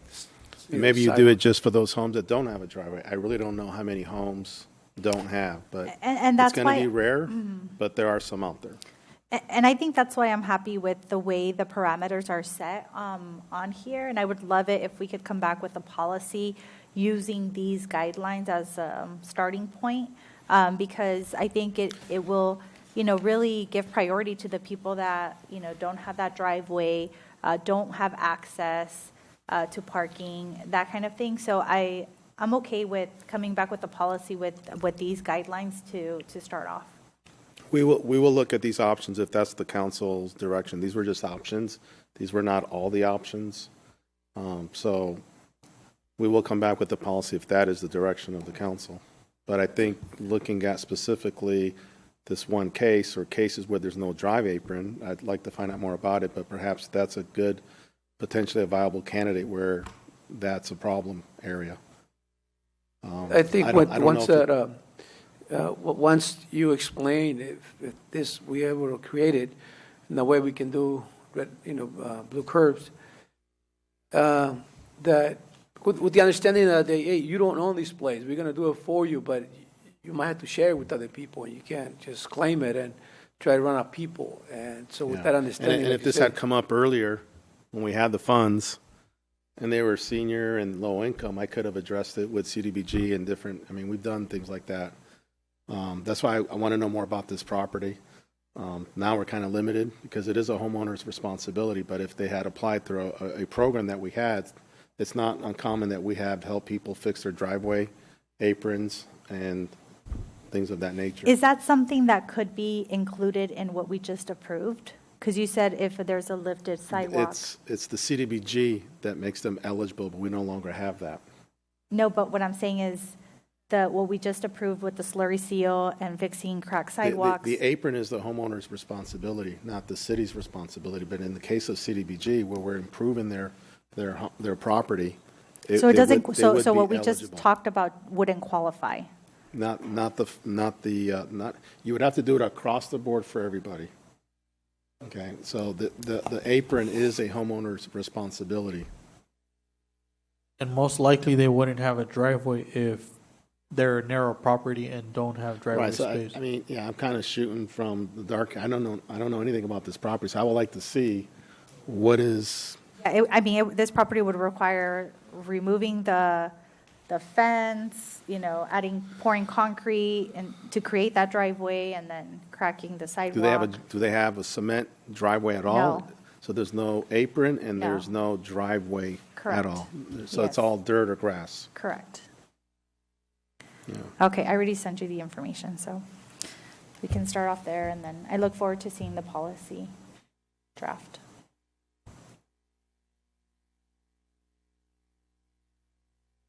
Any other comments?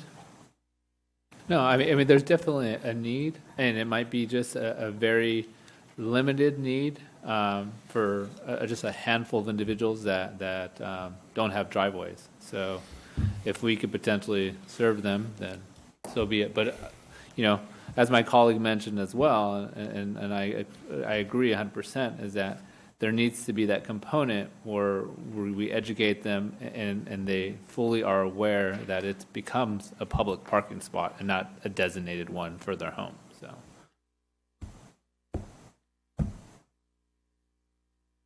do you need a motion? Yeah, you would have to give direction to have us come back with a policy, and it sounds like you want to address a scenario where there is no driveway at all. I'll see if I can help them. I don't know, but I need to, look into that. But it sounds like you want a policy that does address dealing with properties, single-family homes that don't have a driveway apron, don't have a driveway at all, period. Well, I think creating, what is it called, priorities, right? Like first priority would be somebody without a driveway, et cetera, et cetera. Second priority, different tiers, and then first consideration will be there's given. no, when you say a priority, there is no funding that we're utilizing where I'm having to create a priority. Once they come and apply, they come and apply based Right. on a guideline, so Right. there's not really a priority. But with So the it's basically guidelines, whatever the guidelines say. yeah, but the guidelines would say, like, consideration will be given to the following people, which is like, we're prioritizing these individuals, right? So even though someone may have a driveway, right, and other situations, they may not qualify because priority is going to be given to individuals without a driveway, without access So to are you a setting a garage. limit on how many permits would be issuing, or? No, I think. Well, I think that in itself would limit how many applicants try to pull a blue curb. So I don't think the right word is priority. I think it's if you apply for this permit and you don't have a driveway, then Right. it's more likely that you get it compared Right. to someone who can apply, but based on our policy is not really going to qualify if they have a driveway or a garage. Right, but if the policy is written specifically for a certain scenario, they're pretty much approved. Right. Unless I can find another way to give them a driveway. I mean, of course, unless there's a specific situation where, like, they need to use a lift coming out of the vehicle and there's no way to navigate that lift inside of the driveway, something like that, right? So I think consideration has to be given to those individuals that may qualify, right, but have a driveway. So there may be nuances where situations. It's going to be your policy, so whatever direction, but I mean, it'll be a really tight policy because I have to have clear direction on how to, we regulate them and permit them. So it's going to be kind of for everybody. Yeah, and it does have to be really tight in the sense that I'm sure there's a lot of people with disability placards, and so then if you end up with 5 blue lines across a small avenue, then you're really limiting the parking for our normal. Right, once they have an apron, they're on the property, and being on the driveway is the closest path to their entry point, which again, all the ones that I have reviewed here for all these years, I've never had a scenario where there was no driveway. They all had a driveway, they all had other mitigating circumstances as to why I could not have found those findings to approve. Whether it was abandoned vehicles, whether it was other circumstances. So I saw it more as a preferential parking for the front of the property, which then becomes another problem that we potentially could create. I have no problem, in this case, if there's no driveway, having a policy just for those because they can't afford to build an apron. And if I could, I'd find a way. But like I said, if we had CDBG and they were low income and seniors and all that, we've done that in the past. I don't know about now doing that, but I don't mind having a policy dealing with these parcels that don't have an apron at all. That would make it difficult for them to get on the property, whether they have a wheelchair or a lift and all that. That would be. I mean, if they had a lift of some sort, it would just land on top of the curb. Okay, but then that gives them access right there to their property, assuming that it is available. The other thing that I kind of anticipate happening is they have to make sure that placard is on their car, because if that household has multiple vehicles, now they think they have access to that parking spot, and our public safety shows up and tries to give them a ticket, and they're not flashing their handicap sign, then right. I mean that's another thing that we definitely need to address. But that's like a DMV, like. Well, no, what I mean is, so you But might it have, is a very frequent It's occurrence. a $250 fine if they don't display that placard. And a lot of times what happens, it's not properly displayed or it's in a different car, so then so they have to have a placard in order to park them. Once you paint that curb blue, then it falls under those DMV guidelines. And the PSOs or sheriff deputy can cite. and that's what I mean, because some of the households have multiple vehicles, and now so they feel they have access to this blue to the blue curb, but if it's not properly displayed, I mean, so I think that should also be addressed. Just because you have one handicap sign doesn't necessarily mean it's your parking spot. It has to be displayed to avoid issues with our public safety officers. I think that's definitely a must. They need to understand what they're getting into and understand the laws of go with that. And so they're okay with following the guidelines, and they sign, they agree, and then later on they don't put the placard where it goes, so they're going to get a $50 ticket, well then they have to pay it. But that's part of, what they're requesting, and also the responsibilities of having that available to them, that they need to comply with the laws and regulations that go with that. Yeah, we can review that particular address immediately, and if the council's okay with me issuing the permit, or having it painted blue, we'll paint it blue. I would appreciate that. Thank you. So I'll make a motion. I don't necessarily need a policy, but that's separate. You want a policy, we'll bring back a policy, but you got to be very specific what you want in this policy, because once you have it, it'll be across the board. But in this case, I think it could potentially be warranted, which will be the first time, and no one's called about that to my office, so I can review that, and if it's warranted and there's no driveway, and we'll make sure that we can accommodate them. So I make a motion to authorize staff to move forward with painting a blue curb should all of the items on the staff report check out, which includes not having a driveway and not having inoperable vehicles in a driveway, et cetera. Well, the policy that we're bringing back basically will state that if you don't have an apron, you qualify more or less. Yeah. So these will need to be tightened up. I need to review these more carefully. These were just some of the options, because I don't know where the council wanted to go with this. But if we're talking about an apron, a homeowner with no apron, that's a gimme. If there's more to it, then we need to narrow it down. Either way, I can bring back a policy, but what I was suggesting is that I can review this particular one. If there's no apron, I can approve.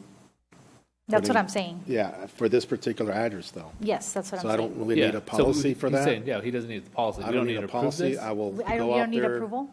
Just if there's a consensus, then I'll go out there tomorrow and look at it. And if it's what it is, then I'll let them have their blue curb. Because in this case, what you're saying is there was no apron there at all, and there's no driveway. So we're probably looking at an older home here that's been stuck that way for many years, and I know there are a few of them. Okay. So, yes. So I'm assuming you texted me that address in here, right? Or email? Yeah, email. Okay. Thank Sure. you. Great. So we go to C15, resolution number 081-2020. Request to approve amendment number 1 to an existing agreement by and between the City of Hawaiian Gardens and infrastructure engineers for the fire safety services, and authorizing the termination of the fire prevention services from the Los Angeles County Fire Department. Do we have staff report? Honorable Mayor, Member City Council, actually staff's asking that we continue this item. The city attorney is reviewing the contract with the city and the county fire to determine if there's any potential conflicts, but ultimately this is an effort to improve customer service with regards to the timing on getting fire inspections faster into the city. So we're asking to continue the item. Okay, great. We'll continue with that. So we go to C16, set in practice on the processing and administration of general building permits and applications. So this item is brought forward because, so first off, our community is largely low income, and with a lot of hard work and effort, many of our residents save hard-earned money to try and improve their homes little by little. And something that's been a practice of our building and permits department, CDD, has been where when residents try to make an improvement on their home, for instance, building an ADU or a porch in the backyard, next thing you know, sometimes the permit is being held and not released because other issues with the property come about that are not safety related. So I would like us to edit or modify that practice because I feel that as a city, we want to encourage residents to try and make legal improvements to their homes and really make their homes more beautiful for themselves, their families, and really for the city as well. So when residents take the time and the effort to come to City Hall to pull building permits, and next thing you know, a project that would have cost $5,000 or $10,000 is now turning into a balloon. It balloons into a much a greater price simply because there are other issues on the property that are not safety related. Now, for safety-related issues, I would definitely say yes. You know, they would need to comply with certain issues that would present a hazard, whether it's, a fire hazard or something like that, or a safety hazard. But in many instances, it's other issues, like if a resident has concrete in their front lawn, they're being asked to break the concrete and plant grass and water the grass and maintain the grass. And so these residents, are really asking for support because, one, they said they put concrete because they can't afford to water grass, and they frankly, some of these homes actually don't really have a driveway separated from the front lawn where there's grass. Sometimes it's just one small area. So I would like to support our residents so that they can continue to come to City Hall and receive and pull permits for legal additions or modifications to their homes without being hit with other code enforcement issues that are really not safety or safety related. So I really want to support our residents, and I'm hoping that you all agree as well, because when it's not a hazard, I would like us to continue to be able to help them pursue the modifications to their homes without the price ballooning on them and them feeling discouraged to come to City Hall in the future, because what we want to encourage is legal permit pulling here in the city. And I think by this past practice, what it's caused, it's residents not feeling comfortable coming to City Hall because they know if I go to City Hall, they're probably going to tell me I need to knock down that tree or do this or do that. So sometimes residents just decide to make modifications to their homes illegally. So I would really want to hear from my colleagues and hope that we can support our residents so that they can continue improving their homes with the modest incomes that a lot of us here in the city have.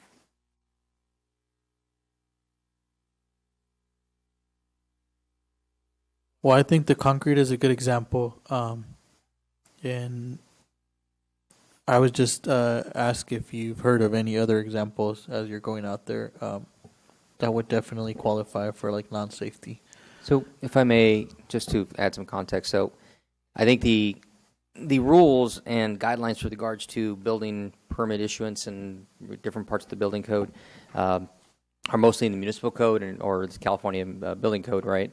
And so I think it's a matter of just practices. So if I come in and I want to, let's say I want to do a patio, but do that inspection process, 13 other items are found on the property that need to be improved. I think at least in the conversation I had with Councilmember Maravilla, the practice that the city council, or for consideration for the city council, is that specific upgrade or improvement is not held back. But that staff identifies and works with the property owner to address the other issues over a period of time, like we do in a lot of code enforcement issues. But ultimately, the request for building permit and the improvement to the building is not held up with regards to the other items unless it's a safety item. Correct, and currently a lot of these residents, and it's more than one. It's actually like a handful that are specific to the concrete in the front lawn. And they've told me, like, I feel harassed and I've been at this porch for months, right? Or I've been working on this ADU for years. And so they're like, I feel harassed and I cannot afford watering grass. I cannot afford breaking the concrete. And so this is really, I think, a disservice to them because frankly, a lot of these residents, unless we help them, they're just simply going to go about modifying their homes without permits. And so we want to discourage illegal construction. Right, and I understand, Ernie, what the subject matter is, in the sense that if they want to build a porch or whatever, and then they get. But that's why I was kind of asking what other examples, if there's any, because obviously, like the driveway, I'm sure that's a big one because of the parking issues that we have too. But in addition to that, did they mention any others? Because I mean, I see it from the building perspective. If they go out there and there's something that isn't well done or that could potentially be of higher hazard, then we're putting ourselves in a liability if we award those permits. So what would be some other examples that they might bring up? Mr. Colombo can list a variety of safety type of improvements that would have to be corrected. Well, Joe, before you speak, can I say something? Sure. I remember the first 2 years I was in council, people were buying homes, and they'd buy the home. After they buy the home, they want to do a project, and inspectors would go out there, and they had whole room additions, beautiful room additions that weren't signed off, that weren't even permitted. And so they went to Ronaldo. Ronaldo took me there, and we tried to reason with the homeowner, called Joe out there, and the room addition was like a third of the whole house, and it was illegal. But they said, we just bought it. So it just trickles on down. Something illegal sold, and it, by law, the realtor is supposed to come to the city to make sure everything is legal. But they don't. They just come to Wine Gardens, build, sell for more money, and they're gone. The realtor just takes his commission, and then the homeowner, who's paying big bucks for these beautiful homes, is stuck with illegal home.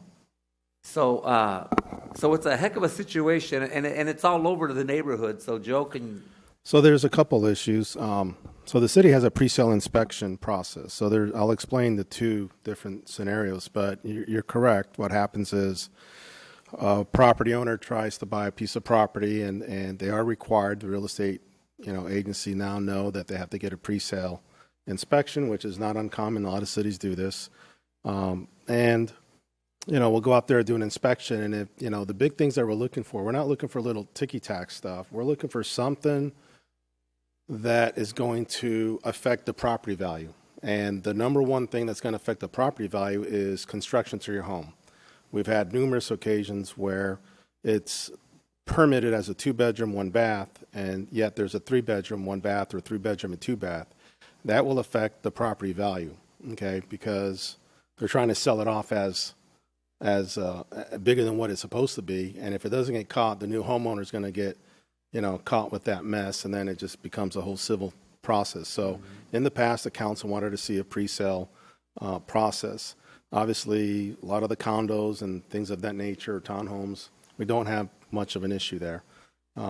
They do ask us that, actually it's looked at pretty favorable because they want to make sure that they have a clean bill of health for this new home that they're buying. They don't want to get stuck with unnecessary costly repairs or things that maybe you won't be able to get permitted for. So that's a good program to have because it does catch those things that may not necessarily have been permitted and may have been there. Sometimes you can get it permitted and sometimes you can't. On the other hand, the municipal code, the zoning code allows us to review certain conditions on a property, and I'm familiar with this particular case as it came in as a complaint through the city manager's office, and we responded. And in both instances, one was a patio, and they had a paved, whether it was brick or cement, I don't recall, front yard. So code requires that unless you have an apron, unless you have a driveway, everything's supposed to be landscaped. That's the code requirement. And for NPDES purposes, they want to see landscape, so everything just percolates to the ground and recharges the ground aquifer. So it's not necessarily they want to see cement. However, we run into situations where that may be the case, but that may not be the only case. And the other instance, that was a very large project. They built it as a multi-family product of some sort. It was approved, and then they decided after the ADU regulations changed to resubmit it as an ADU. In that particular case, There's a subdivision agreement that's required, and that's why no permits have been issued yet, because I can't allow construction over property lines. That's not allowed. So we need to get that information in, the subdivision agreement, to hold the parcel as one so they can build across property lines. In that case, also, they had all cemented or paved. I don't recall. And the other case, there was never an application filed, okay, and there still isn't, and there was no fees paid, though I believe an architect may have attempted to help them, or a draftsman attempted to help them, and then when they found out that they weren't going to be able to do the way they wanted to do it, they decided not to pay the architect unless they got what they wanted. So none of the permits were held up. In one case, there was no permit even applied for. In the other case, the record reflects, and I have both of them here, that there is a subdivision agreement required, and we're still waiting for corrected plans. But I understand what the concern is, though, with the issue with the front yard, and that's a policy that, again, our zoning code essentially is the municipal code. It's not the CDD's municipal code. It's the city council's, okay? You change it how you want it. Joe, now I have a question. Is there anything in the policy that would allow people to say, I don't know if this is a proper term, but retro any adjustments or any, so say, for example, I have an illegal addition. I built a den, or I built a living room, or an extra room, but I know that it was done correctly, just didn't pay the permit.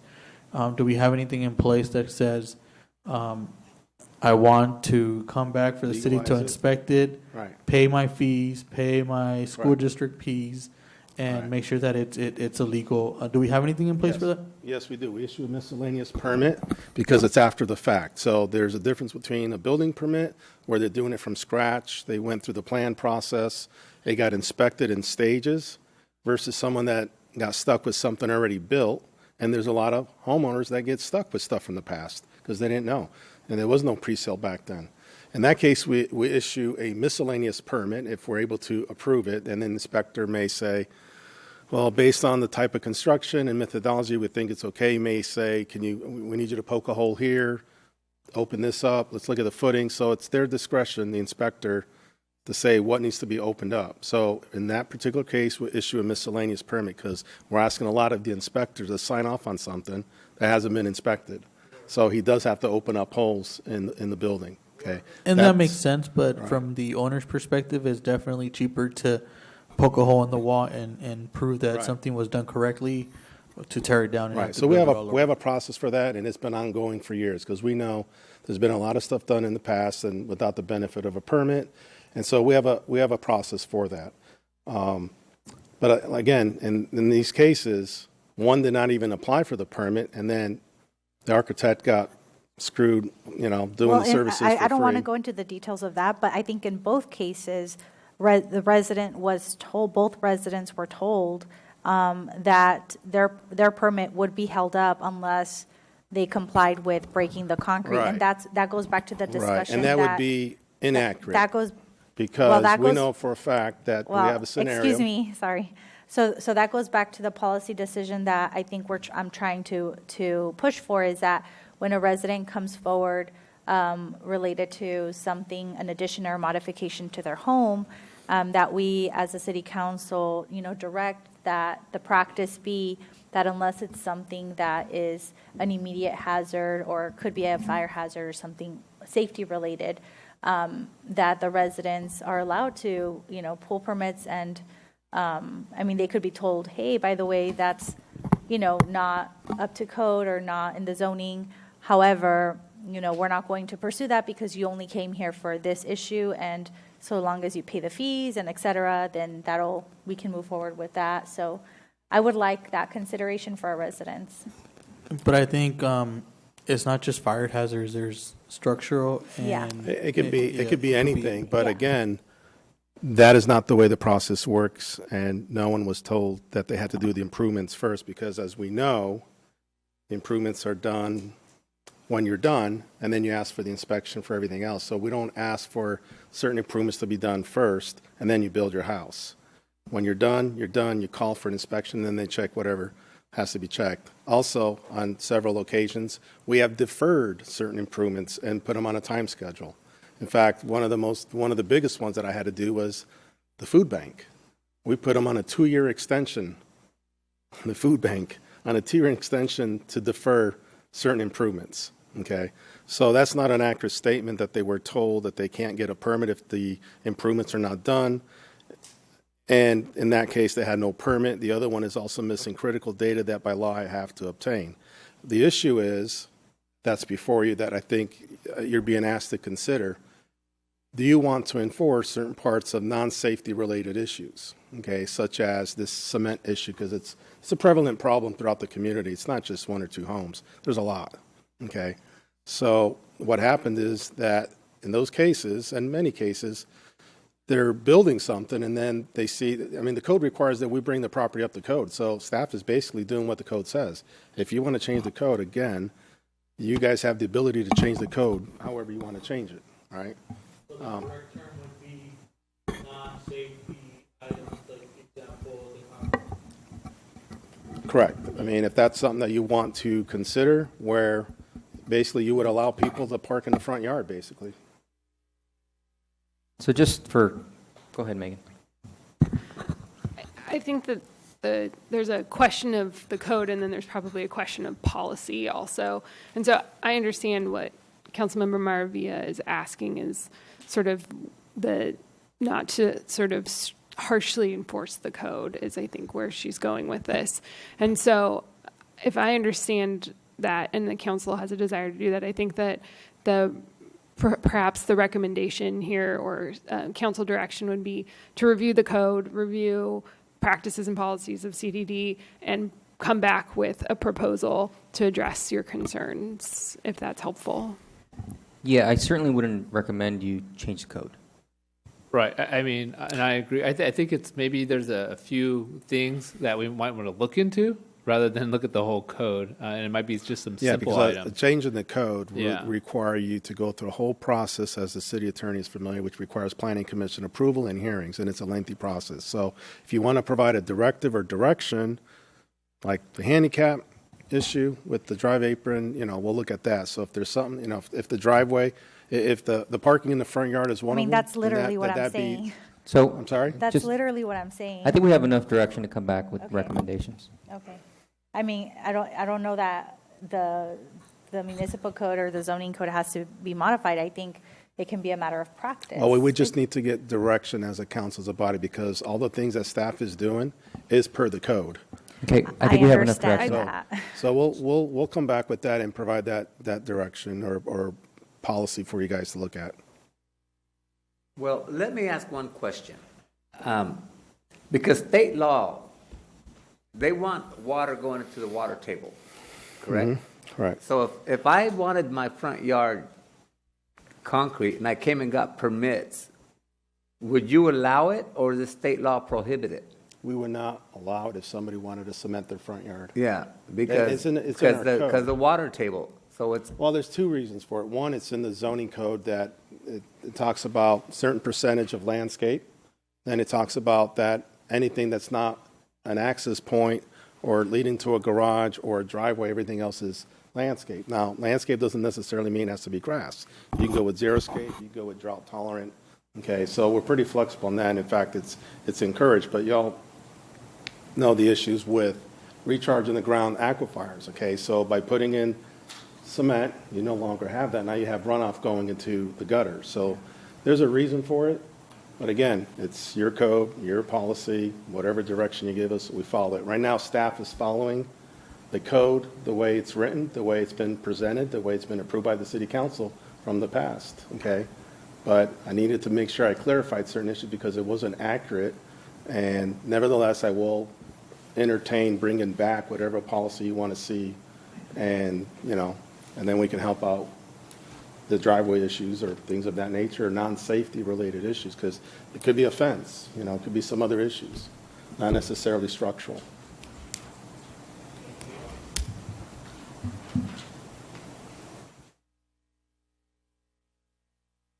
Now we go to C17. Megan, can you go over this item?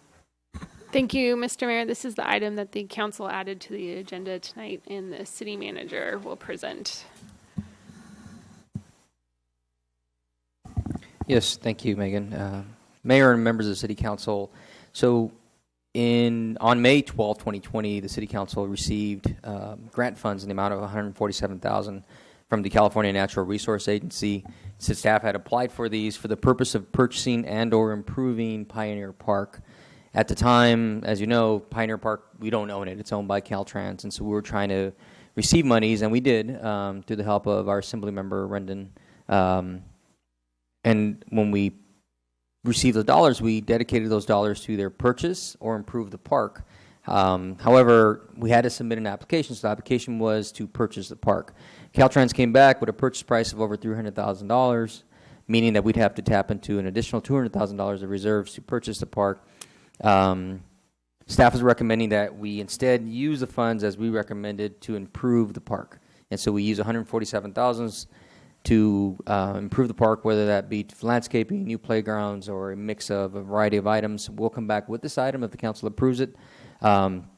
We do not foresee Caltrans knocking on the city's door and saying, hey, give us Pioneer Park back. It's been that for I don't know how long. And so I think it's a good recommendation with regards to utilizing those dollars without tapping into additional resources and still providing a high level of service to the public. I have a question. Can we use these monies for a different park or for a different green space? No. They were specific for that park. So we'd have to, so let me correct. I don't know. We'd have to petition them again and see if they approve it, but they were particularly asked for and provided to the city for Pioneer Park. Well, if that money is earmarked for that park, it's got to go to that park. But is that park in trouble?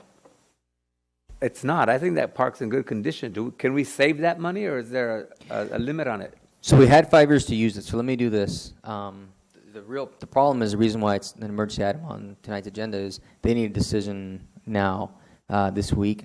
So unless the monies can be used for any city park, which is really only Clarkdale, right, and Lee Ware. Well, actually, okay, so 226 has several pockets of green. And when we were planting trees, those would actually be great pockets to potentially allow for dogs, like small dogs or whatever.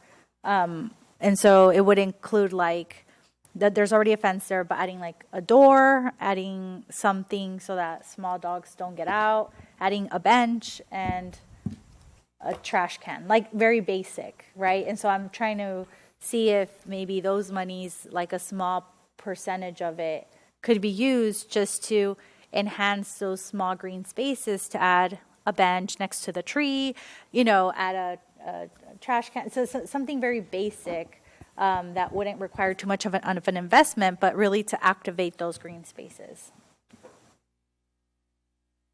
Keep in mind that a dog park, if we're going to revisit that, we do need to notify the community. So right now it's just a pocket park.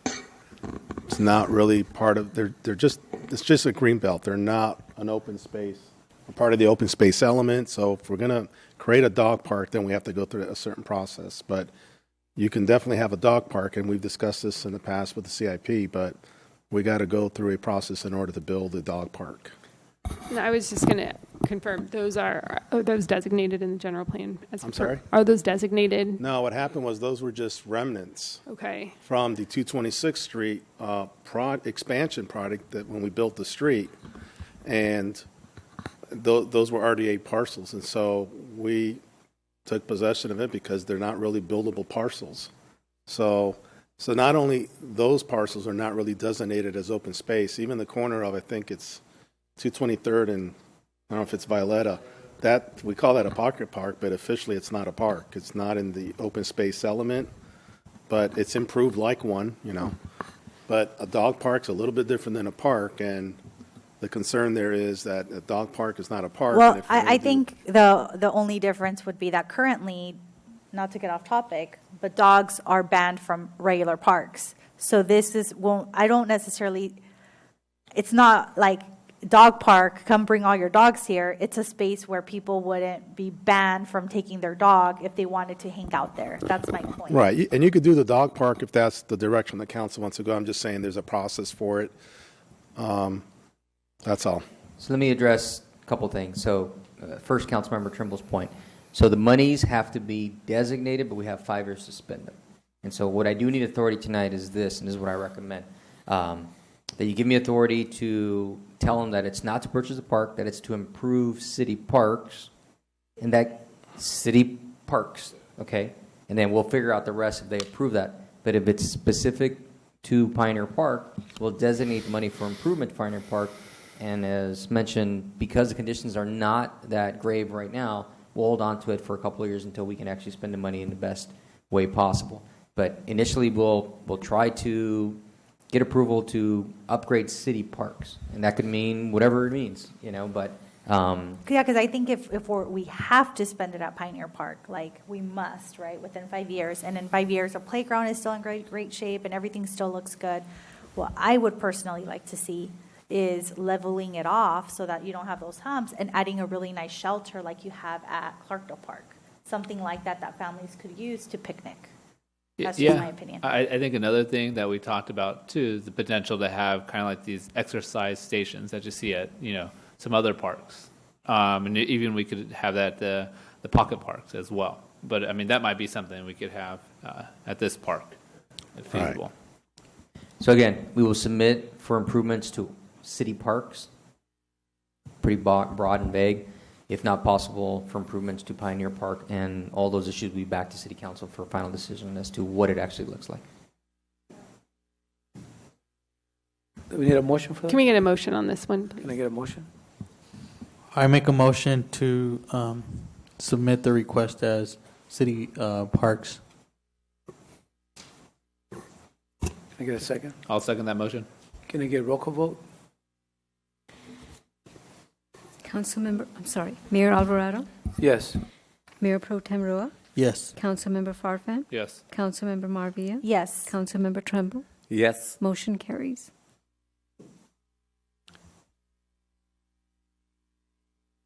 Do we have any committee reports? New business? Oral staff reports? I have a announcement. Just want to remind everybody that November 3rd is our presidential election, which is next week, next Tuesday. This is an all vote by mail election. Everybody should have received a vote by mail ballot. There is a ballot drop off between City Hall and the Rec Building. The Robert Lee Activity Center is open for voting. They're open every day from 10 a.m. to 7 p.m. And on election day, they'll be open from 7 a.m. to 8 p.m. You can visit hgcity.org/cityclerk elections for election resources, and come out and vote. Thank you. Mayor, one more announcement for the community. Tomorrow, October 28th, the city will host a food distribution event at 1 p.m. In between City Hall and Recreation. We'll be distributing just over 200 boxes of food to the community, and it is first come, first serve. So that's tomorrow, the 28th at 1 p.m. In addition, Assemblymember Rendon's office was generous enough to donate just over 100 pumpkins to the city. So our Teen Council and Teen Center staff will be distributing the pumpkins at the Teen Center this Thursday, the 29th, from 6 p.m. to 8 p.m., and social distancing will be enforced. Thank you. Oral council report? Not much of an oral council report, but more of a just wishing everybody a happy Halloween. I know this is going to be definitely different from anything that we've all experienced in the past, but if you're in the Halloween spirit and you want to do something for the kids, there's definitely a lot of YouTube videos out there that show you how to still have a good Halloween while practicing your social distance. One that I specifically saw was using a PVC pipe about 3 inches wide, and so what they do is they create a small slide, and so definitely decorate it at the end, and you stand 6 feet away, put the candy in, and it slides down the pipe, and so the kids can actually catch it at the end. So I think it's pretty creative, and there's definitely ways to still celebrate. I had a council report. I got contacted by Artesia High School to support a welding course they're going to be bringing in. So we wrote a letter of support, and this welding course, because college is not for every kid, and the guy in the video said a lot start college, but a lot don't graduate. So Artesia High is doing a great thing with a welding course, and at the end of their course, when they're in the 12th grade, they graduate, there's a chance for them to go get certified and job placement. And welding, you make 55 plus an hour. So it's a great thing for residents and local cities that are going to Artesia High School. And I'm very proud and honored to be part of this welding course that they're going to start hopefully next year. But that's a good thing. I just wanted to quickly say thank you to Supervisor Janice Hahn that really helped make the last food drive that we had last week a real success. I've never seen that parking lot activated the way it was. We had 15 stations. I couldn't even count how many volunteers were there. There were a lot of county employees. It was fantastic. It was really well organized. Great food selection for the residents and non-residents. There were a lot of people that I recognized, but also that were from the outside of our city. So I'm just really glad that people made their way to the food drive. It was a really great and successful event, and I hope we continue to do really nice things for residents in the future. So I just feel really appreciative to everyone that helped to make it happen.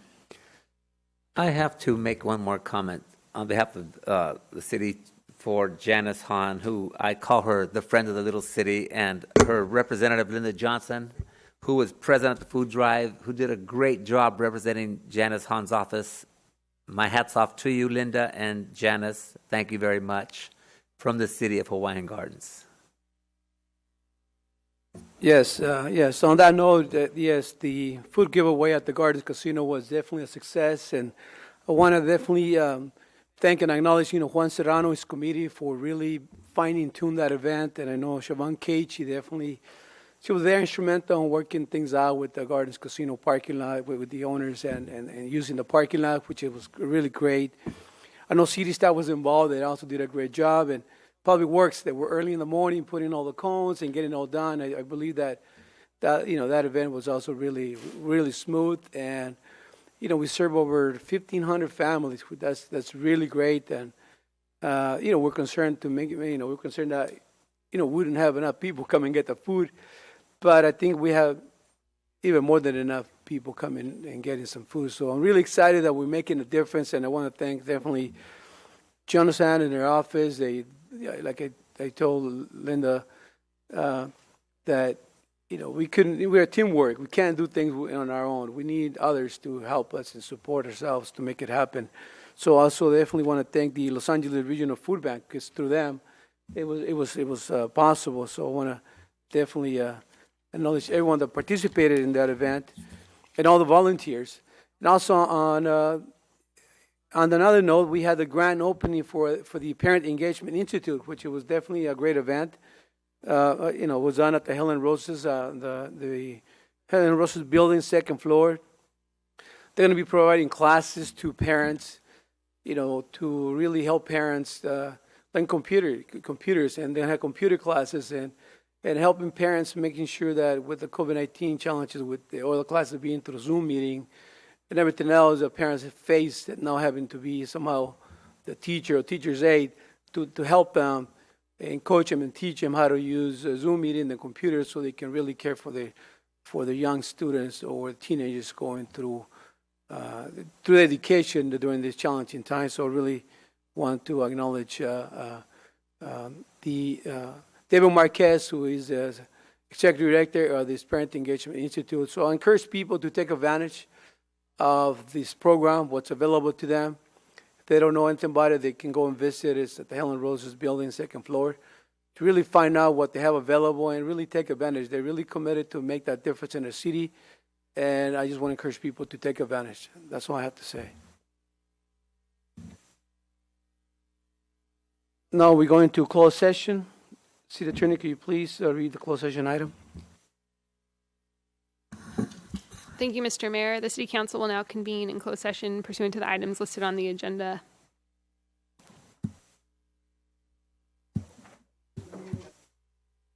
This is the meeting at 8:36 p.m. to close session.